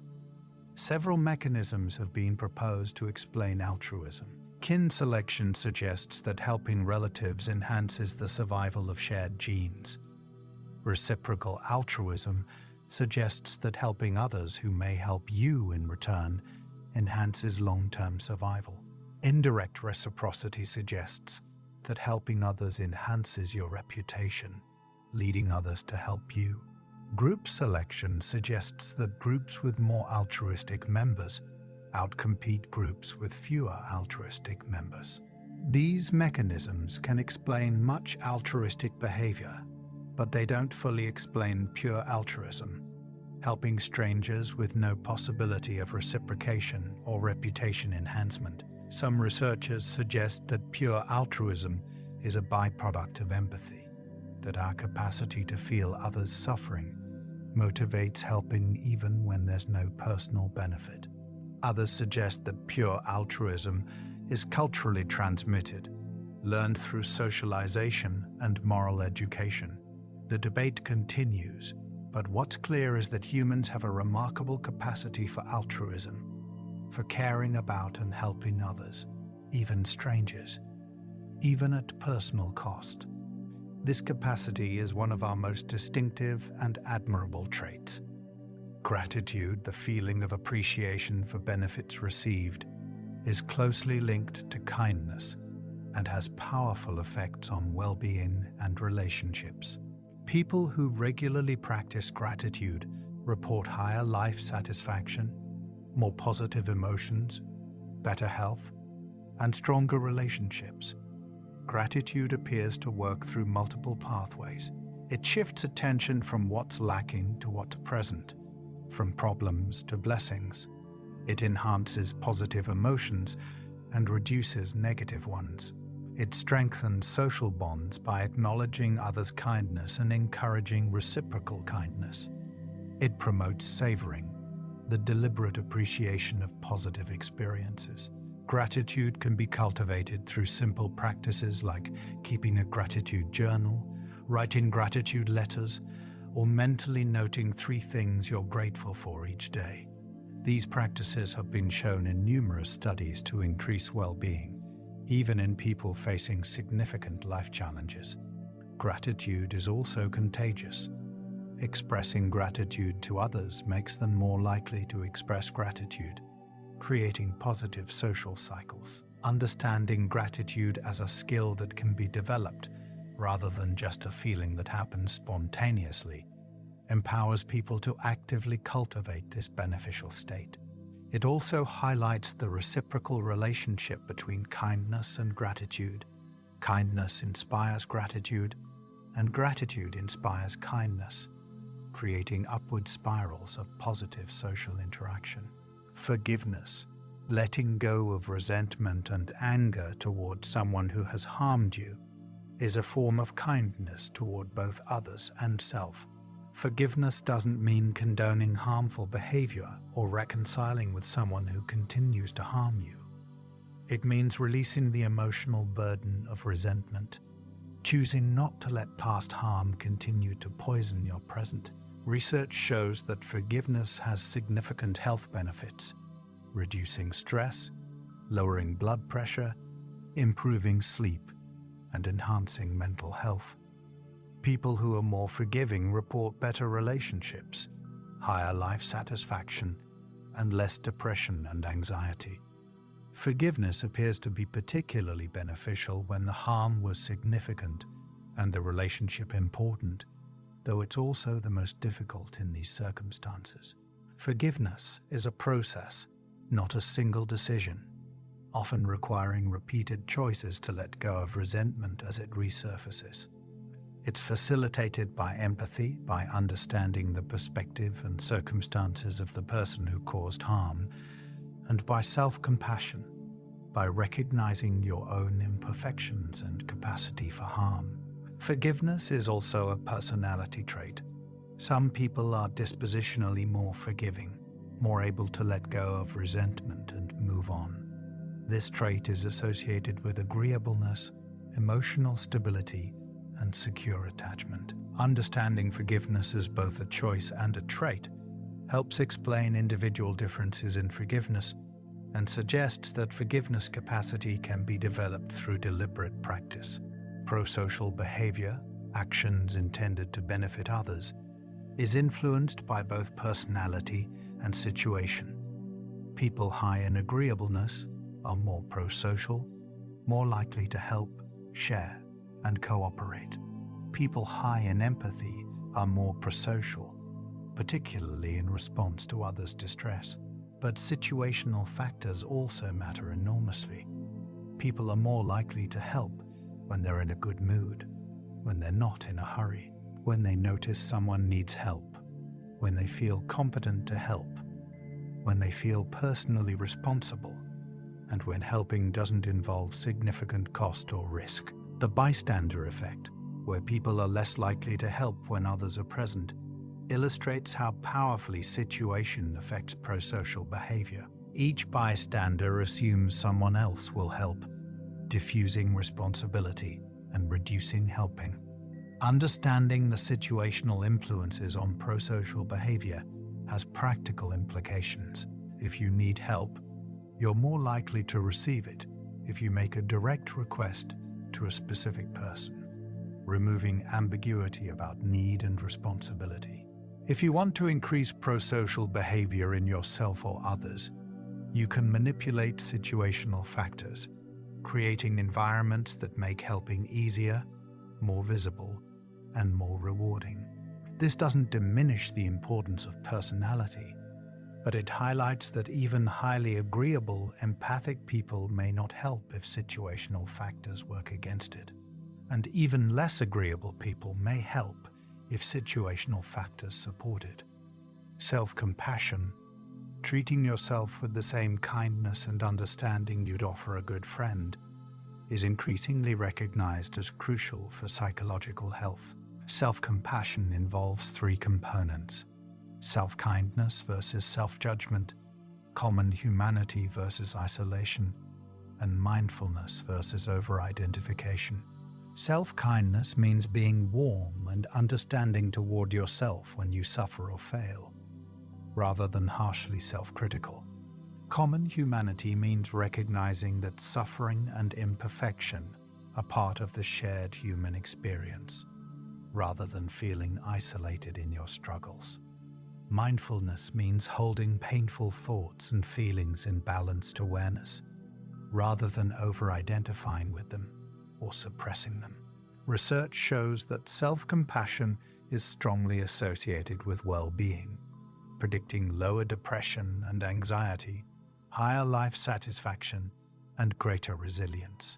Self-compassion is distinct from self-esteem, which is based on positive self-evaluation and can be fragile, dependent on success and social comparison. Self-compassion is more stable, based on treating yourself kindly regardless of success or failure. People high in self-compassion are more motivated to improve and grow, not less, because they're not afraid of acknowledging failures and limitations. Self-compassion can be cultivated through practices like self-compassion meditation, writing self-compassionate letters, and using self-compassionate self-talk. Understanding self-compassion as a learnable skill, not just a personality trait, makes it accessible to everyone. The relationship between personality and moral development is complex, with both influencing each other over time. Moral development, the process of acquiring values, principles, and reasoning about right and wrong, is influenced by personality traits like agreeableness, conscientiousness, and openness. Highly agreeable people tend to prioritize care and harm prevention in moral reasoning. Highly conscientious people tend to prioritize duty and rule following. Highly open people tend to question conventional moral rules and develop more individualized moral frameworks. But moral development also shapes personality, as moral values and principles become integrated into identity and guide behavior. Someone who develops strong moral commitments to justice or compassion may become more conscientious or agreeable as they align their behavior with their values. Moral development is also influenced by cognitive development, emotional development, and social experience. Young children's morality is largely based on avoiding punishment and seeking reward. Adolescents develop more sophisticated moral reasoning based on social norms and relationships. Adults may develop principled moral reasoning based on abstract ethical principles, though many adults never reach this stage.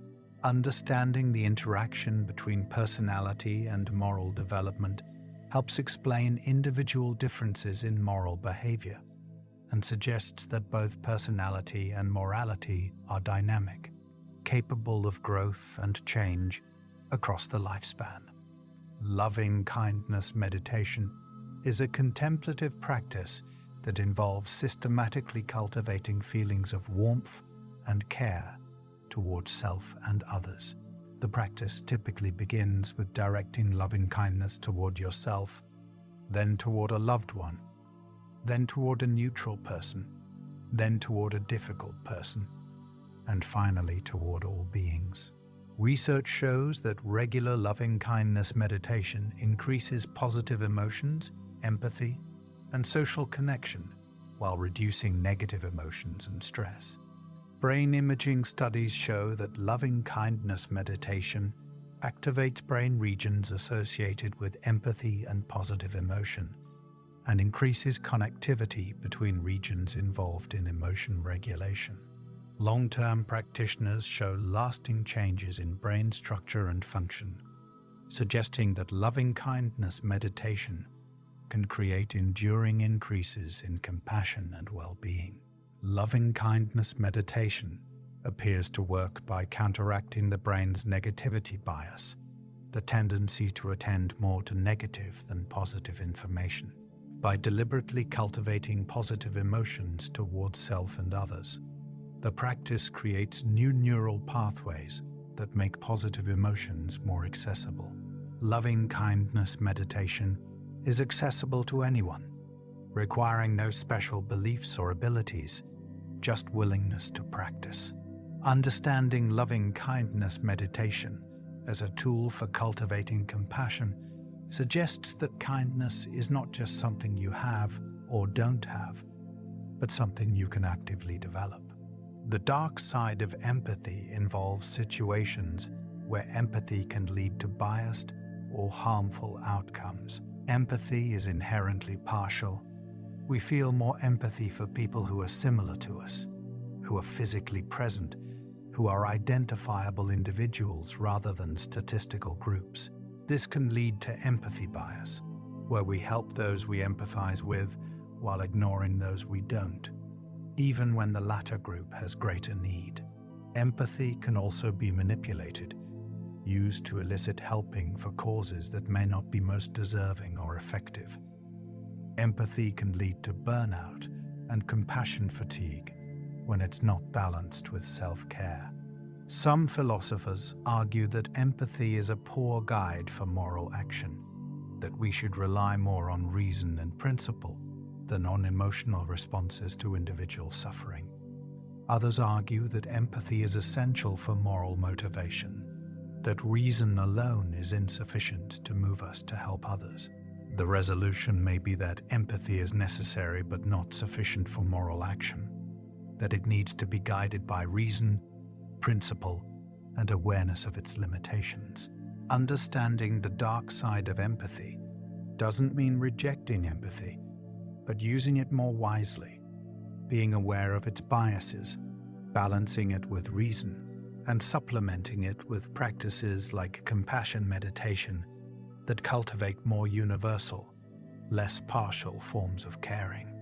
Cultural differences in kindness and compassion reflect different values, norms, and social structures. Individualistic cultures tend to emphasize personal choice and autonomy in valuing spontaneous, voluntary acts of kindness. Collectivistic cultures tend to emphasize duty and obligation to help in-group members, with helping being more prescribed by social roles and relationships. These cultural differences affect both the frequency and the meaning of helping behavior. In individualistic cultures, helping strangers may be more common and more valued, seen as evidence of personal virtue. In collectivistic cultures, helping family and close others may be more common and more expected, with helping strangers being less emphasized. Cultural differences also affect emotional expression of compassion, with some cultures valuing open emotional expression and others valuing emotional restraint. These differences don't reflect more or less compassion, but different ways of expressing and enacting compassion. Understanding cultural differences in kindness helps avoid ethnocentric judgments, recognizing that there are multiple valid ways of being kind and compassionate. It also highlights that kindness is always culturally situated, shaped by and expressing cultural values and norms. The physical environment shapes personality in subtle but significant ways, influencing mood, behavior, and long-term character development. Natural environments, green spaces, water, natural light tend to reduce stress, improve mood, and enhance cognitive function. People who spend more time in nature report higher well-being, lower anxiety, and greater life satisfaction. Urban environments, particularly crowded, noisy, polluted ones, tend to increase stress, reduce attention capacity, and may contribute to mental health problems. But urban environments also provide stimulation, diversity, and opportunities that can foster openness and creativity. The built environment, the design of buildings and spaces, affects behavior in predictable ways. Open, well-lit spaces encourage social interaction. Private, enclosed spaces encourage solitude and focused work. The presence of windows, natural light, and views of nature improves mood and productivity. Even small environmental features matter. The color of walls, the presence of plants, the level of noise, all affect psychological functioning. Understanding environmental influences on personality suggests that you can shape your character by shaping your environment, choosing or creating spaces that support the person you want to become. It also highlights that personality is not just internal, but emerges from the interaction between person and environment. Socioeconomic environment profoundly affects personality development, creating different opportunities, stresses, and socialization experiences. Children from higher socioeconomic backgrounds tend to develop higher conscientiousness, higher openness, and lower neuroticism, likely due to greater resources, more stable environments, and different parenting practices. Children from lower socioeconomic backgrounds face more stress, less predictability, and fewer resources, which can lead to higher neuroticism, lower conscientiousness, and different coping strategies.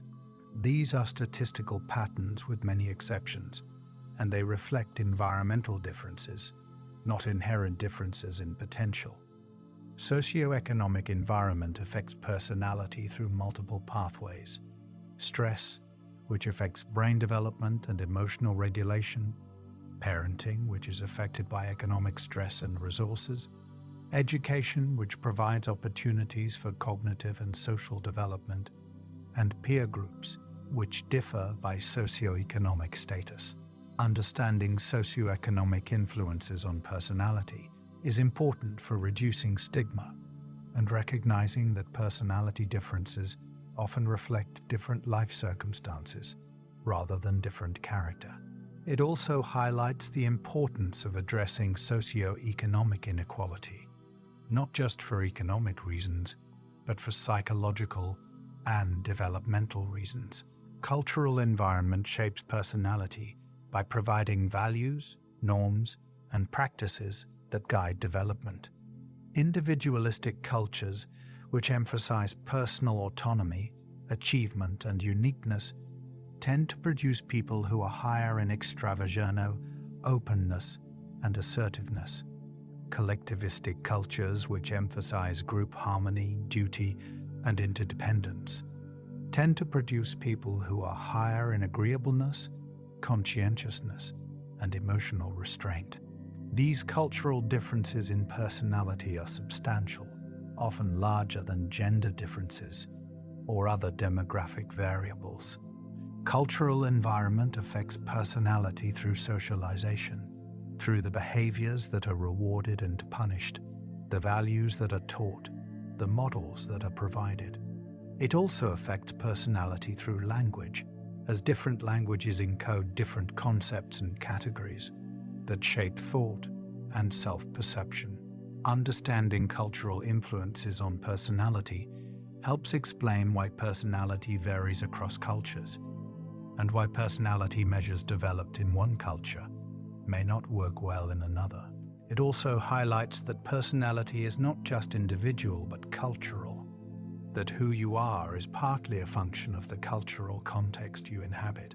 This doesn't mean personality is entirely culturally determined. Biological factors and individual experiences also matter, but culture is a powerful influence that shapes the expression and development of personality. The social environment, the people you interact with regularly, shapes personality through multiple mechanisms. Social learning involves observing and imitating others' behaviors, values, and emotional responses. If you're surrounded by conscientious, achievement-oriented people, you're likely to become more conscientious and achievement-oriented. Social comparison involves evaluating yourself relative to others, which affects self-esteem, motivation, and identity. If you're surrounded by highly successful people, you may feel inadequate or motivated, depending on how you interpret the comparison. Social support involves receiving emotional, practical, and informational help from others, which buffers stress and promotes well-being. People with strong social support tend to be more emotionally stable, more resilient, and healthier. Social norms involve shared expectations about appropriate behavior, which guide and constrain individual behavior. If your social environment has strong norms about kindness, honesty, or achievement, you're more likely to internalize and enact these values. Understanding social environmental influences on personality suggests that one of the most powerful ways to change yourself is to change your social environment, surrounding yourself with people who embody the qualities you want to develop. It also highlights that personality is relational, emerging from and shaped by social interactions. Life events, particularly major transitions and traumas, can catalyze personality change. Marriage, parenthood, career changes, relocation, illness, loss, all can shift personality in lasting ways. Some life events produce predictable personality changes. Parenthood tends to increase conscientiousness and agreeableness as people adapt to the demands of caring for children. Retirement tends to decrease extroversion and openness as social networks shrink and routines become more stable. Trauma can increase neuroticism and decrease emotional stability, creating lasting changes in stress reactivity and emotional regulation. But life events don't affect everyone the same way. The impact depends on how the event is interpreted, what coping resources are available, and what meaning is made of the experience. Some people emerge from trauma with post-traumatic growth, increased appreciation for life, stronger relationships, and greater personal strength. Others develop post-traumatic stress, chronic anxiety, and difficulty trusting. Understanding how life events affect personality helps explain why personality, while generally stable, is not fixed. Major life experiences can shift personality, sometimes in profound ways. It also suggests that personality change, while difficult to achieve through willpower alone, can occur naturally in response to significant life transitions. The digital environment, the online spaces and digital technologies we inhabit, is increasingly shaping personality, particularly for younger generations. Social media affects personality by providing constant social comparison, feedback, and opportunities for self-presentation. Heavy social media use is associated with higher neuroticism, lower self-esteem, and more social anxiety. The causality is unclear. Social media may attract more neurotic, anxious people, or it may create these traits through constant comparison and feedback. Digital communication affects personality by changing how we interact, reducing face-to-face contact, increasing asynchronous communication, and creating new forms of social connection. For some, particularly introverts, digital communication provides more comfortable ways to connect. For others, it creates feelings of isolation and superficial connection. Digital entertainment, gaming, streaming affects personality by providing constant stimulation, which may reduce tolerance for boredom and decrease attention span. But it also provides opportunities for creativity, learning, and connection. Understanding digital environmental influences on personality is crucial in the modern world, where digital environments increasingly compete with physical and social environments for our time and attention. It suggests the importance of conscious choices about digital engagement, creating boundaries and practices that support rather than undermine well-being and healthy personality development. Childhood environment has particularly strong effects on personality because the brain is most plastic, most open to environmental influence during early development. Secure, stable, nurturing childhood environments tend to produce adults who are emotionally stable, socially confident, and trusting. Chaotic, unpredictable, or neglectful childhood environments tend to produce adults who are more anxious, more vigilant, and less trusting. These effects operate through multiple pathways. Early experiences shape brain development, particularly in regions involved in emotion regulation and stress response. Early relationships create attachment patterns that influence later relationships and emotional functioning. Early learning establishes expectations about the world, whether it's safe or dangerous, whether people are trustworthy or threatening. These early formed patterns are not fixed. They can change with later experiences, therapy, and conscious effort. But they're also remarkably persistent, creating tendencies that persist across the lifespan. Understanding childhood environmental influences on personality helps explain adult personality patterns and provides direction for intervention. If personality problems stem from early environmental experiences, addressing them may require not just changing current behavior, but processing and reframing early experiences, often through therapy or other forms of deep personal work. The concept of person-environment fit describes how well an individual's personality matches their environment, with better fit predicting greater well-being, performance, and satisfaction. An introverted person in a quiet, structured environment will thrive, while the same person in a chaotic, highly social environment will struggle. An extroverted person will have the opposite pattern.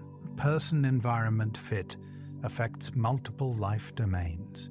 In work, fit between personality and job demands predicts job satisfaction, performance, and retention. In relationships, fit between partners' personalities predicts relationship satisfaction and stability. In living situations, fit between personality and physical/social environment predicts well-being and stress levels. Understanding person-environment fit has practical implications. Rather than trying to change your personality to fit your environment, you can often change your environment to fit your personality, choosing jobs, relationships, and living situations that work with your nature rather than against it.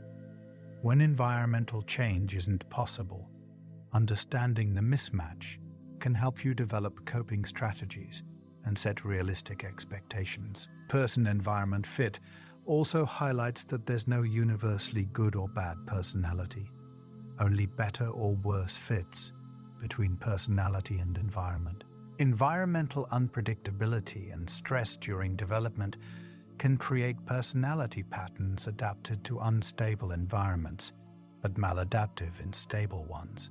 Children who grow up in unpredictable environments, where resources, safety, or parental availability fluctuate unpredictably, often develop what's called a fast life history strategy. They become more impulsive, more present-focused, more risk-taking, less trusting, and less invested in long-term planning.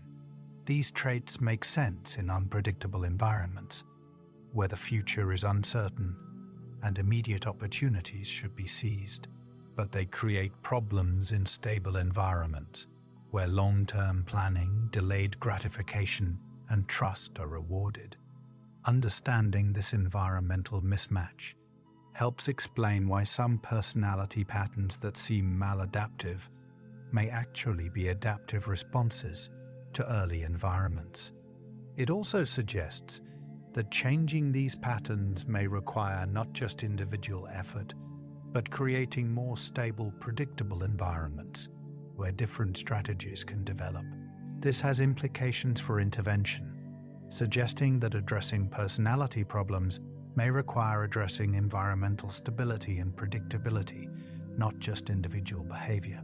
The seasonal and weather environment affects mood and behavior in ways that can accumulate into personality differences. Seasonal affective disorder, depression that occurs in winter months due to reduced sunlight, affects a significant portion of the population. Even people without clinical SAD often experience mood changes with seasons, feeling more energetic and positive in summer, more lethargic and negative in winter. These seasonal patterns can create personality-like differences, with people seeming more extroverted and agreeable in summer, more introverted and irritable in winter. Weather also affects behavior in predictable ways. Sunny weather increases helping behavior, positive mood, and social interaction. Rainy weather increases reflection, creativity, and solitary activities. Extreme heat increases aggression and irritability.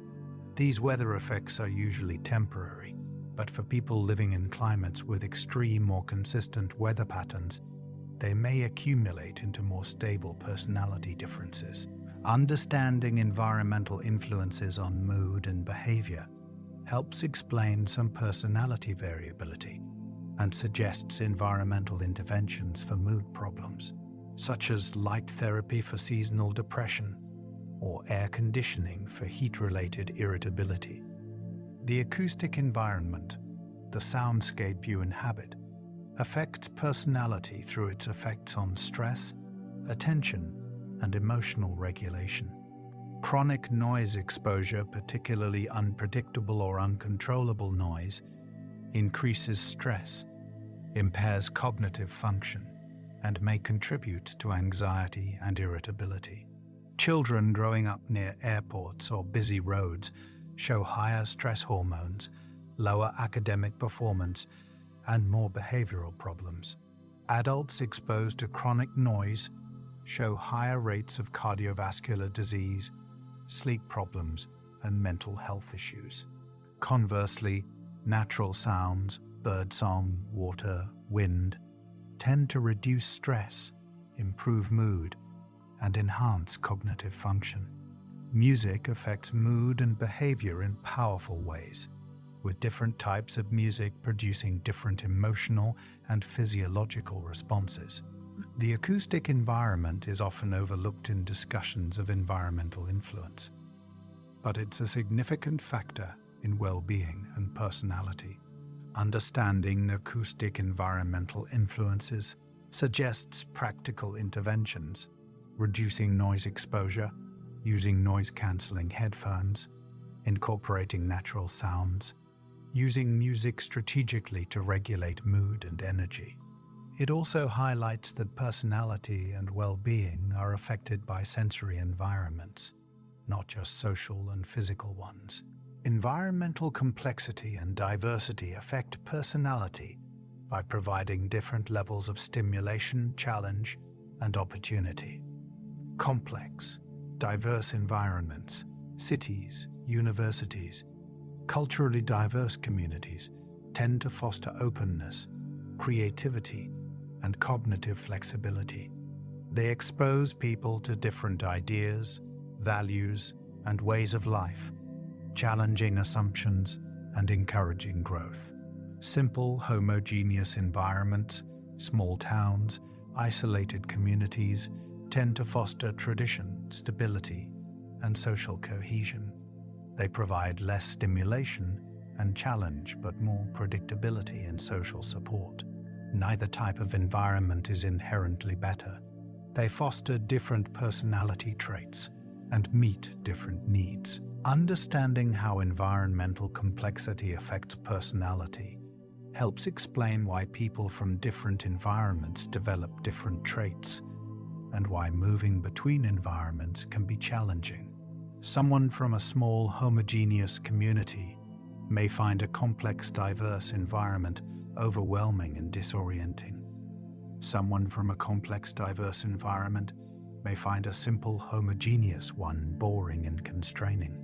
Recognizing these environmental differences and their personality effects can foster mutual understanding and reduce judgment about different ways of being.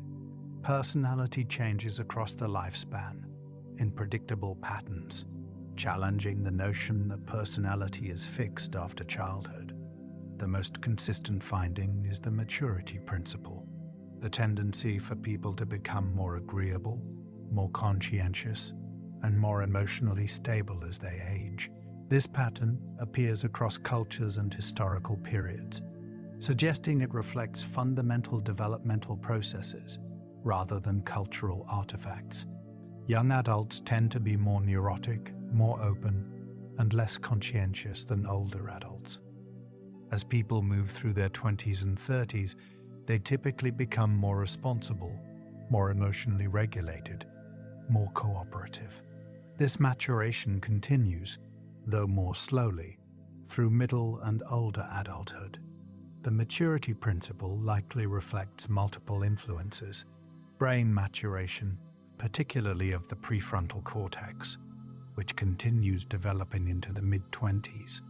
Social role demands, as people take on responsibilities of work, partnership, and parenthood, and accumulated life experience, which provides opportunities for learning and growth. Understanding that personality naturally matures with age provides hope for those struggling with impulsivity, emotional instability, or irresponsibility in young adulthood.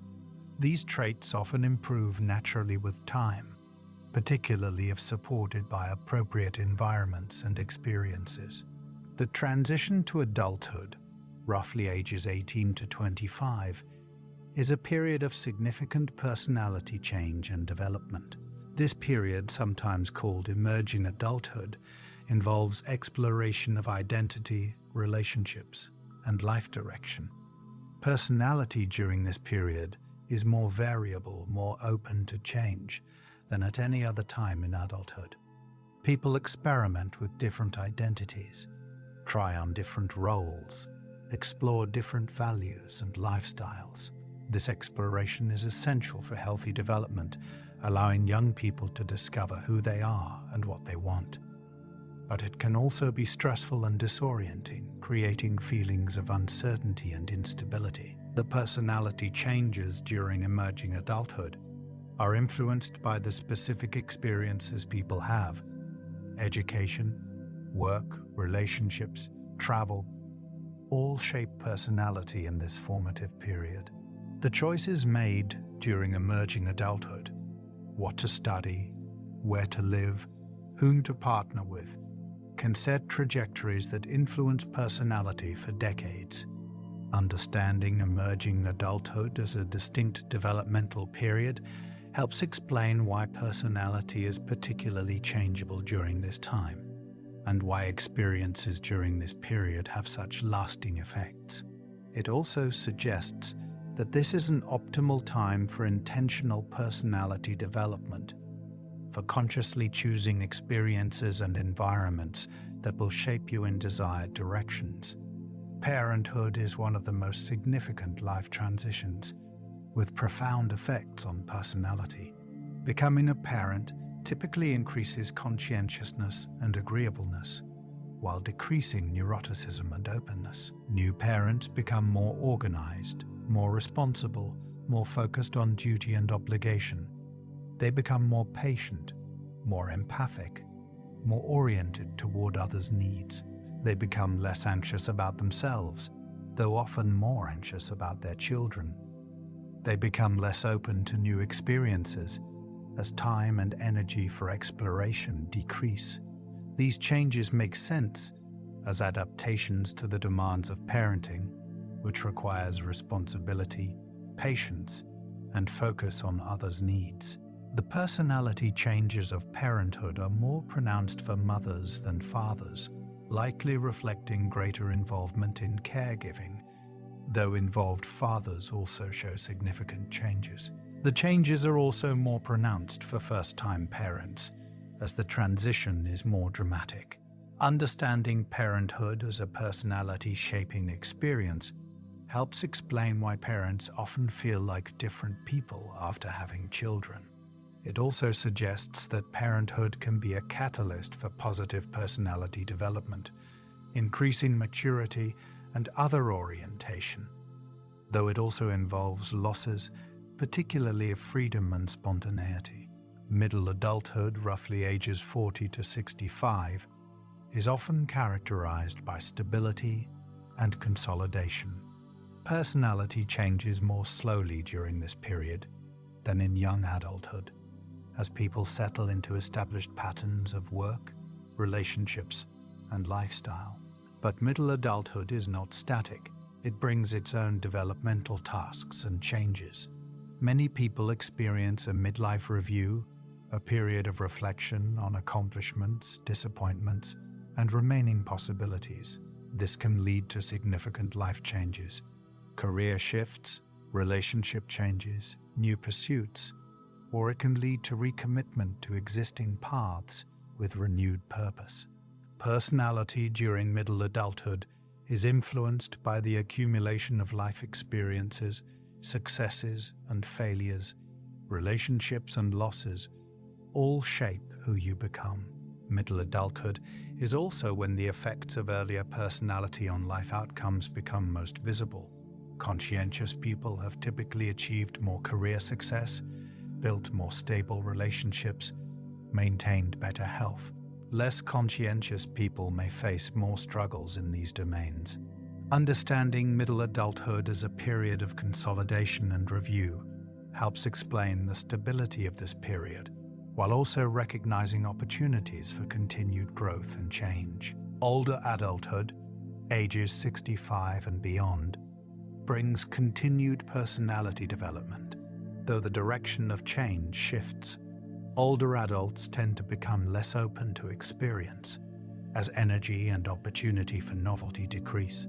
They may become slightly less extroverted, as social networks shrink and social activity decreases, but they often become more agreeable, more accepting, more focused on positive experiences and relationships. This positivity shift, the tendency for older adults to focus more on positive than negative information, appears to be a robust finding. Older adults remember positive experiences more than negative ones, attend more to positive stimuli, and report higher emotional well-being despite declining health and increasing losses. This positivity shift may reflect changing time perspective as remaining time becomes limited. People prioritize emotionally meaningful experiences and relationships over achievement and novelty. Understanding personality changes in older adulthood challenges stereotypes of aging as purely decline. While some traits may decrease, others increase, and overall emotional well-being often improves. This suggests that aging can bring psychological growth, increased wisdom, acceptance, and appreciation for what matters most. The concept of personality coherence describes how personality remains recognizably consistent even as specific traits change. A person who was shy and anxious as a child may become more confident and less anxious as an adult, but there's often a recognizable continuity in their basic approach to the world. They may still be more cautious, more reflective, more sensitive than average, even if less extremely so. This coherence reflects both genetic continuity and the cumulative effects of earlier personality on later experiences.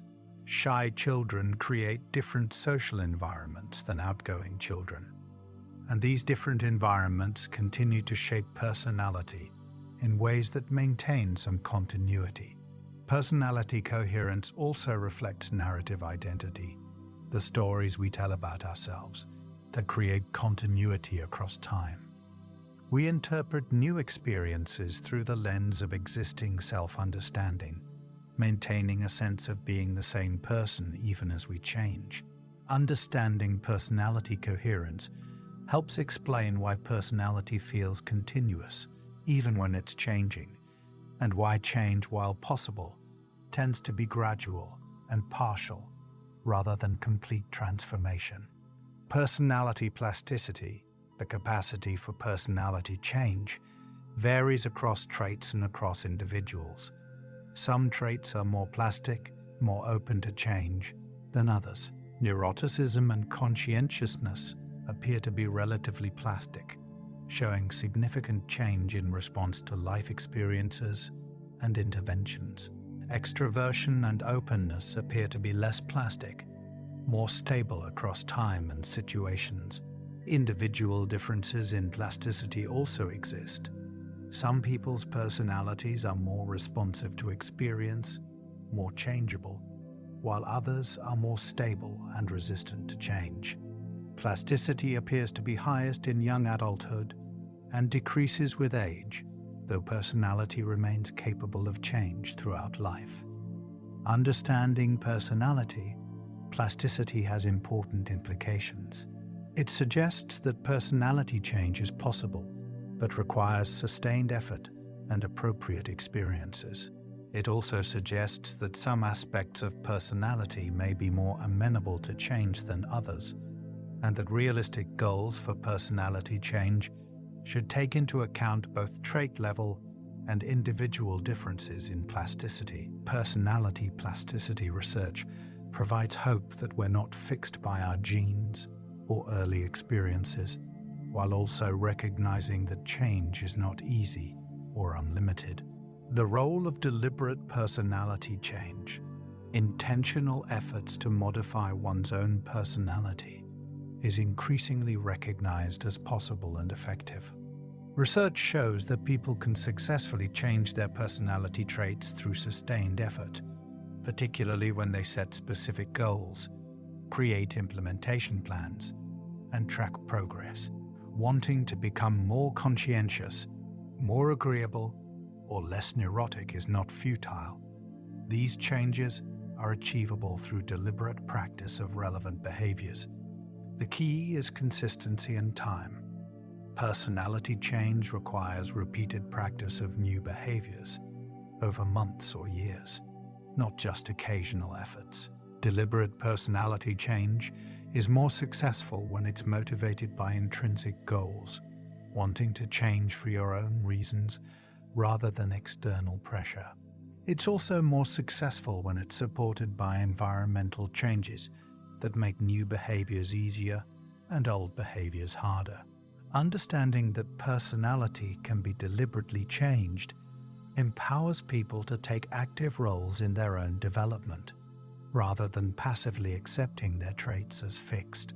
It also highlights that personality change is work, requiring sustained effort and commitment, but it's work that can succeed. Life narratives, the stories we tell about our lives, play a crucial role in personality development and change across the lifespan.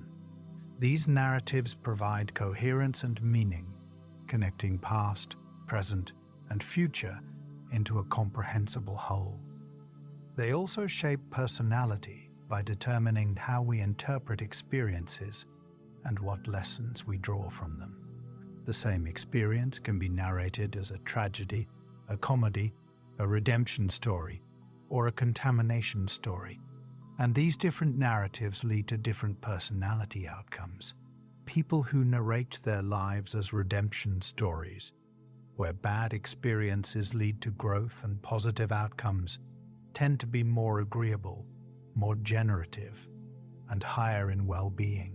People who narrate their lives as contamination stories, where good experiences are ruined by bad outcomes, tend to be more neurotic and lower in well-being. Life narratives are not fixed. They can be revised and rewritten, and this revision can catalyze personality change.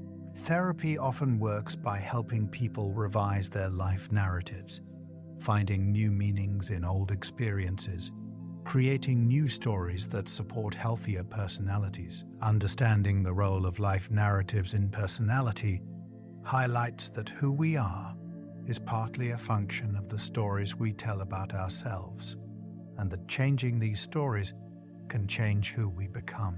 Wisdom, often associated with older adulthood, represents a form of personality development that integrates cognitive, emotional, and reflective capacities. Wisdom involves recognizing the limits of knowledge, appreciating different perspectives, managing uncertainty, and applying knowledge to promote well-being. Wise people tend to be high in openness, agreeableness, and emotional stability.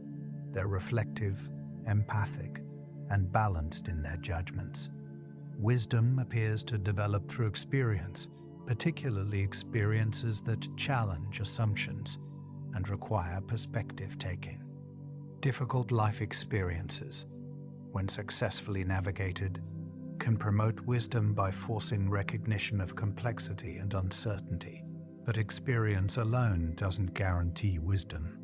Some people become more rigid and closed with age, rather than more wise. Wisdom requires reflection on experience, willingness to learn and change, and integration of emotional and cognitive understanding. Understanding wisdom as a developmental achievement, not just an automatic result of aging, highlights that personality development can continue throughout life, that older adulthood can bring genuine psychological growth, not just maintenance or decline. Generativity, the concern for and contribution to future generations, is a central developmental task of middle and older adulthood. Generative people invest in the next generation through parenting, mentoring, teaching, community involvement, or creative work that will outlast them. Generativity is associated with higher well-being, greater life satisfaction, and more positive personality characteristics. Generative people tend to be more agreeable, more conscientious, more emotionally stable. They have a sense of purpose and meaning that comes from contributing to something larger than themselves. Generativity develops through middle adulthood as people shift from focus on personal achievement to focus on legacy and contribution. But not everyone develops generativity. Some people remain self-focused throughout life, missing opportunities for the meaning and satisfaction that generativity provides. Understanding generativity as a developmental task highlights that personality development in adulthood involves not just individual maturation, but increasing connection to and investment in others and in the future. It suggests that a fully developed personality is not just individually successful, but socially engaged and future-oriented. The concept of possible selves describes the future-oriented aspect of personality, the visions of who we might become, both hoped for and feared. Possible selves motivate behavior by providing goals to approach and outcomes to avoid. A hoped-for possible self might be a successful professional, a loving parent, a healthy person. A feared possible self might be a failure, a bad parent, a sick person. These possible selves guide current behavior, motivating efforts to become the hoped-for self and avoid the feared self. Possible selves change across the lifespan, reflecting changing opportunities, constraints, and priorities. Young adults have many possible selves, reflecting the openness of their futures. Older adults have fewer but often more realistic possible selves, reflecting accumulated experience and narrowing opportunities. Possible selves are not just individual fantasies, but are shaped by social context, by what seems possible and valued in one's culture and social position. Understanding possible selves as part of personality highlights the future-oriented, motivational aspect of personality. Who you are includes not just who you've been, but who you're trying to become. And these future visions shape current behavior and personality development. Personality continuity and change across the lifespan reflect both genetic stability and environmental influence. Twin studies show that genetic influences on personality remain relatively constant across the lifespan, suggesting that genes create stable tendencies. But environmental influences accumulate as different experiences, relationships, and life events shape personality in different directions. The result is that personality shows both continuity and change. You remain recognizably yourself, while also evolving in response to life experiences. The balance between continuity and change varies across individuals. Some people show remarkable stability, others show significant change. Understanding this balance helps explain why personality prediction is imperfect. Past personality predicts future personality, but not perfectly, because life experiences intervene and shape development in ways that can't be fully predicted. It also provides a balanced view of personality, neither completely fixed nor completely malleable, but showing both stability and capacity for change across the lifespan. The self is not a single unified entity, but a collection of processes, representations, and experiences that create a sense of continuity and identity. Neuroscience reveals that there's no single location in the brain where the self resides. Instead, self-related processing involves multiple brain regions working together. The medial prefrontal cortex is involved in self-reflection and self-knowledge. The posterior cingulate cortex is involved in autobiographical memory and self-continuity. The insula is involved in bodily self-awareness and emotional experience. These regions form networks that create the experience of being a self, of having a continuous identity across time, of being the subject of your experiences. But this experience, while compelling, is partly an illusion, a construction created by the brain to organize experience and guide behavior. Understanding the self as a process rather than a thing, as something the brain does rather than something you have, changes how you think about identity and personality. It suggests that the self is more flexible, more changeable than it feels, that who you are is not fixed but constantly being constructed and reconstructed by your brain. Self-concept, your beliefs and knowledge about yourself, is a central component of personality. It includes your understanding of your traits, your abilities, your values, your roles, your relationships. Self-concept develops through experience, through observing your own behavior, through feedback from others, through social comparison. It's partly accurate, reflecting real characteristics, and partly biased, shaped by motivated reasoning and self-enhancement. Most people have positively biased self-concepts, seeing themselves as better than average on most dimensions. This self-enhancement bias serves psychological functions, protecting self-esteem, motivating effort, maintaining optimism, but it can also create problems, leading to unrealistic expectations, poor decisions, and conflict when self-views clash with others' views. Self-concept is also multifaceted. You have different self-concepts in different domains and roles. Your work self may be confident and competent. Your social self may be anxious and uncertain. These different self-concepts can be more or less integrated, creating either a coherent sense of self or a fragmented one. Understanding self-concept as constructed and multifaceted helps explain why self-knowledge is imperfect and why people can seem like different people in different contexts. Self-esteem, your overall evaluation of yourself, is closely related to personality and well-being. High self-esteem is associated with extroversion, emotional stability, and conscientiousness.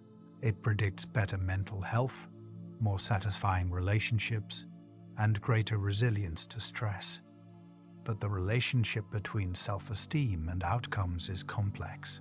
Very high self-esteem, particularly when it's fragile or narcissistic, can create problems leading to aggression when threatened, difficulty accepting criticism, and poor relationships. Stable, secure self-esteem based on genuine competence and self-acceptance appears to be most beneficial. Self-esteem develops through childhood and adolescence, influenced by parenting, peer relationships, and success experiences. It tends to decline in adolescence, particularly for girls, then increase through young and middle adulthood, and decline again in older adulthood. Self-esteem can be enhanced through achievement, through positive relationships, through self-compassion practices. But pursuing self-esteem as a goal, trying to feel good about yourself, can backfire, leading to contingent self-esteem that depends on external validation. Understanding self-esteem as important but not the ultimate goal helps maintain perspective, recognizing that self-acceptance and self-compassion may be more valuable than high self-esteem. The concept of self-discrepancy describes the gaps between different aspects of self: the actual self, the ideal self, and the ought self. The actual self is who you believe you are. The ideal self is who you want to be. The ought self is who you believe you should be. Discrepancies between these selves create emotional distress, actual ideal discrepancies. Gaps between who you are and who you want to be create dejection-related emotions like disappointment, sadness, and dissatisfaction. Actual ought discrepancies, gaps between who you are and who you should be, create agitation-related emotions like anxiety, guilt, and shame. Large self-discrepancies are associated with lower well-being, higher neuroticism, and mental health problems.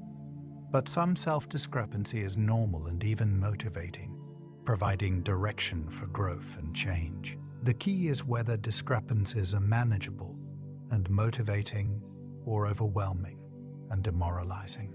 Understanding self-discrepancies helps explain sources of distress and provides direction for intervention. Reducing distress might involve changing the actual self to better match ideals, changing ideals to be more realistic, or practicing self-acceptance to reduce the emotional impact of discrepancies. Authenticity, the sense of being true to yourself, of acting in accordance with your genuine values and feelings, is increasingly recognized as important for well-being.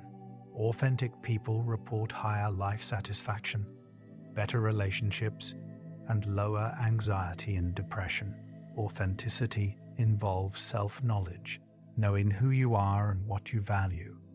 Authentic living, behaving in ways consistent with your self-knowledge, and resisting external pressures to conform or please others. But authenticity is complicated because the self is not fixed or singular. Which self should you be true to? The self you are at work or at home? The self you are now or the self you want to become? Authenticity also needs to be balanced with social sensitivity. Being completely authentic without regard for others' feelings or social norms can damage relationships. Understanding authenticity is important, but complex, helps navigate the tension between being yourself and adapting to social contexts. It suggests that authenticity is not about rigid consistency, but about maintaining connection to core values, while flexibly adapting to different situations and relationships. Identity, the sense of who you are, is constructed through multiple processes. Personal identity involves your unique characteristics, experiences, and life story. Social identity involves your memberships in social groups, your gender, ethnicity, nationality, religion, profession. These social identities shape how you see yourself and how others see you, and they're often sources of pride, meaning, and belonging. But they can also be sources of conflict, particularly when different identities have competing demands, or when social identities are stigmatized or devalued. Identity development is a central task of adolescence and young adulthood, involving exploration of different possibilities and commitment to chosen identities. Successful identity development results in a coherent sense of who you are, what you value, and where you're going. Identity foreclosure, committing to an identity without exploration, can create a stable but potentially limiting identity. Identity diffusion, failing to commit to any identity, can create confusion and lack of direction. Understanding identity as developmental and constructed helps explain identity struggles and provides direction for healthy identity development. The narrative self, the story you tell about your life, is a crucial component of identity and personality.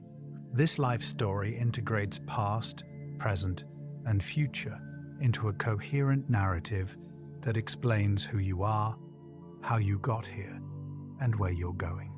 The narrative self includes key scenes, high points, low points, turning points that define your life story. It includes themes that run through your story: redemption, contamination, agency, communion. These narrative elements shape personality by determining how you interpret experiences and what meaning you make of your life. People with redemptive narratives, where suffering leads to growth, tend to be more generative, more agreeable, higher in well-being. People with contamination narratives, where good is spoiled by bad, tend to be more neurotic, lower in well-being. The narrative self is not a fixed record of what happened, but an active construction that changes as you reinterpret the past and revise your story. Understanding the narrative self highlights the role of meaning-making in personality, that who you are is partly determined by the stories you tell about yourself, and that changing these stories can change who you are. Self-awareness, the capacity to observe and reflect on yourself, varies across individuals and situations. Some people are chronically high in self-awareness, constantly monitoring and evaluating themselves. Others are chronically low, rarely reflecting on themselves. High self-awareness can be beneficial, promoting self-knowledge, self-regulation, and personal growth. But it can also be costly, creating self-consciousness, rumination, and anxiety.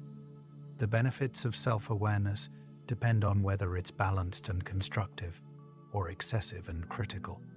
Balanced self-awareness involves observing yourself with curiosity and acceptance, noticing patterns without harsh judgment. Excessive self-awareness involves constant self-monitoring and criticism, which can be paralyzing. Self-awareness also varies by domain. You might be highly aware of your emotions, but unaware of how you come across to others. Developing self-awareness is often a goal of therapy and personal development, but it needs to be balanced with self-acceptance and outward focus. Understanding self-awareness as variable and not always beneficial helps explain why some self-reflection is helpful, while too much can be harmful. The social self, the aspects of self that emerge in social interaction, is as real and important as the private self. You are different, with different people, in different contexts, and these differences are not false or inauthentic, but reflect the relational nature of self. The self emerges in relationship, shaped by and responsive to social context. This doesn't mean you're a chameleon with no stable core, but it does mean that personality is partly situational, that who you are depends partly on who you're with. Understanding the social nature of self helps explain personality variability across situations and highlights the importance of relationships in shaping personality. It also suggests that changing relationships can change personality, that surrounding yourself with people who bring out your best self can help you become that self more consistently. The social self also includes your reputation, how others see you, which may differ from how you see yourself.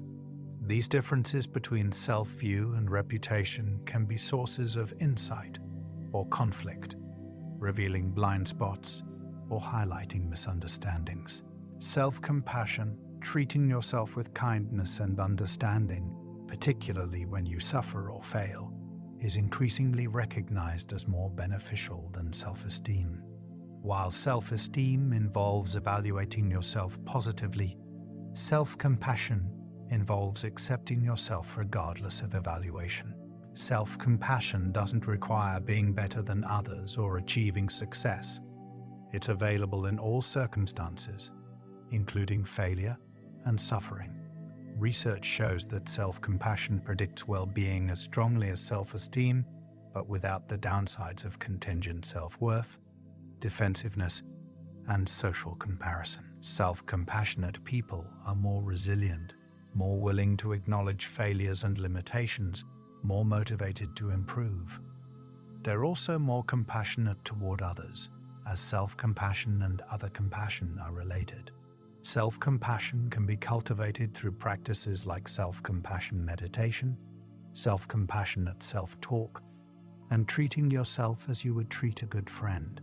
Understanding self-compassion as an alternative to self-esteem provides a more stable foundation for well-being, one that doesn't depend on success or positive evaluation, but on basic human kindness towards yourself. The question of whether the self is real or an illusion has been debated by philosophers, psychologists, and contemplatives for millennia. Neuroscience and psychology reveal that many aspects of the self we take for granted are constructed, the sense of being a unified self, the sense of continuity across time, the sense of being the author of your actions. These experiences, while compelling, don't reflect a single, unchanging entity, but emerge from brain processes that create coherence and continuity. Some contemplative traditions, particularly Buddhism, argue that the self is ultimately an illusion, that there's no permanent independent self, only constantly changing processes. Recognizing this can reduce suffering by loosening identification with thoughts, emotions, and experiences.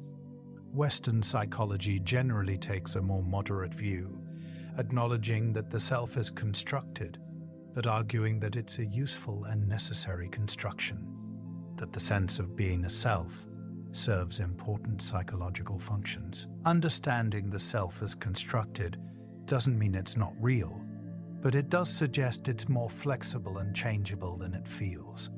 This understanding can be liberating, reducing the sense that you're stuck with a fixed personality and opening possibilities for growth and change.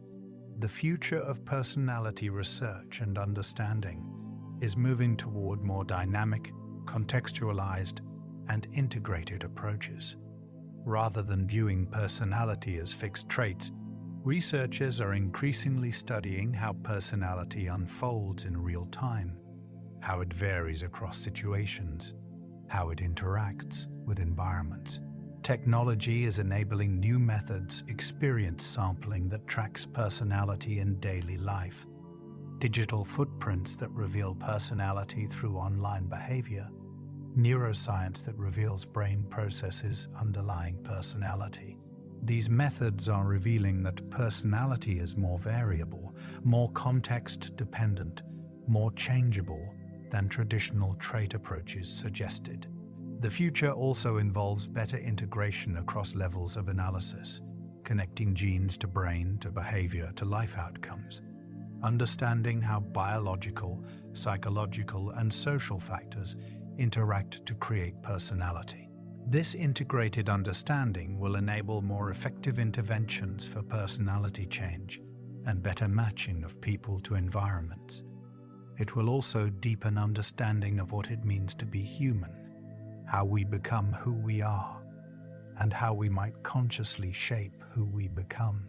The study of personality is ultimately the study of human nature, of what makes each person unique, while also revealing what we all share. Habits are the invisible architecture of daily life, accounting for roughly 40% of our daily behaviors. Most of what you do each day isn't the result of conscious decision-making, but the automatic execution of learned patterns. You brush your teeth, make coffee, check your phone, take the same route to work, all without conscious thought. This automaticity is both efficient and powerful. It frees up mental resources for more important decisions, allows you to function without constant deliberation. But it also means that much of your life is running on autopilot, guided by patterns established in the past, some of which may no longer serve you. Habits form through a process called chunking, where the brain converts a sequence of actions into an automatic routine. The basal ganglia, a primitive part of the brain involved in pattern recognition and routine behaviors, takes over from the prefrontal cortex, which handles conscious decision-making. This neurological shift is why habits feel effortless once established, but require significant effort to change. Understanding habits as neurological patterns, rather than failures of willpower, changes how you approach behavior change. It's not about trying harder, but about understanding and working with the brain's natural tendency to automate repeated behaviors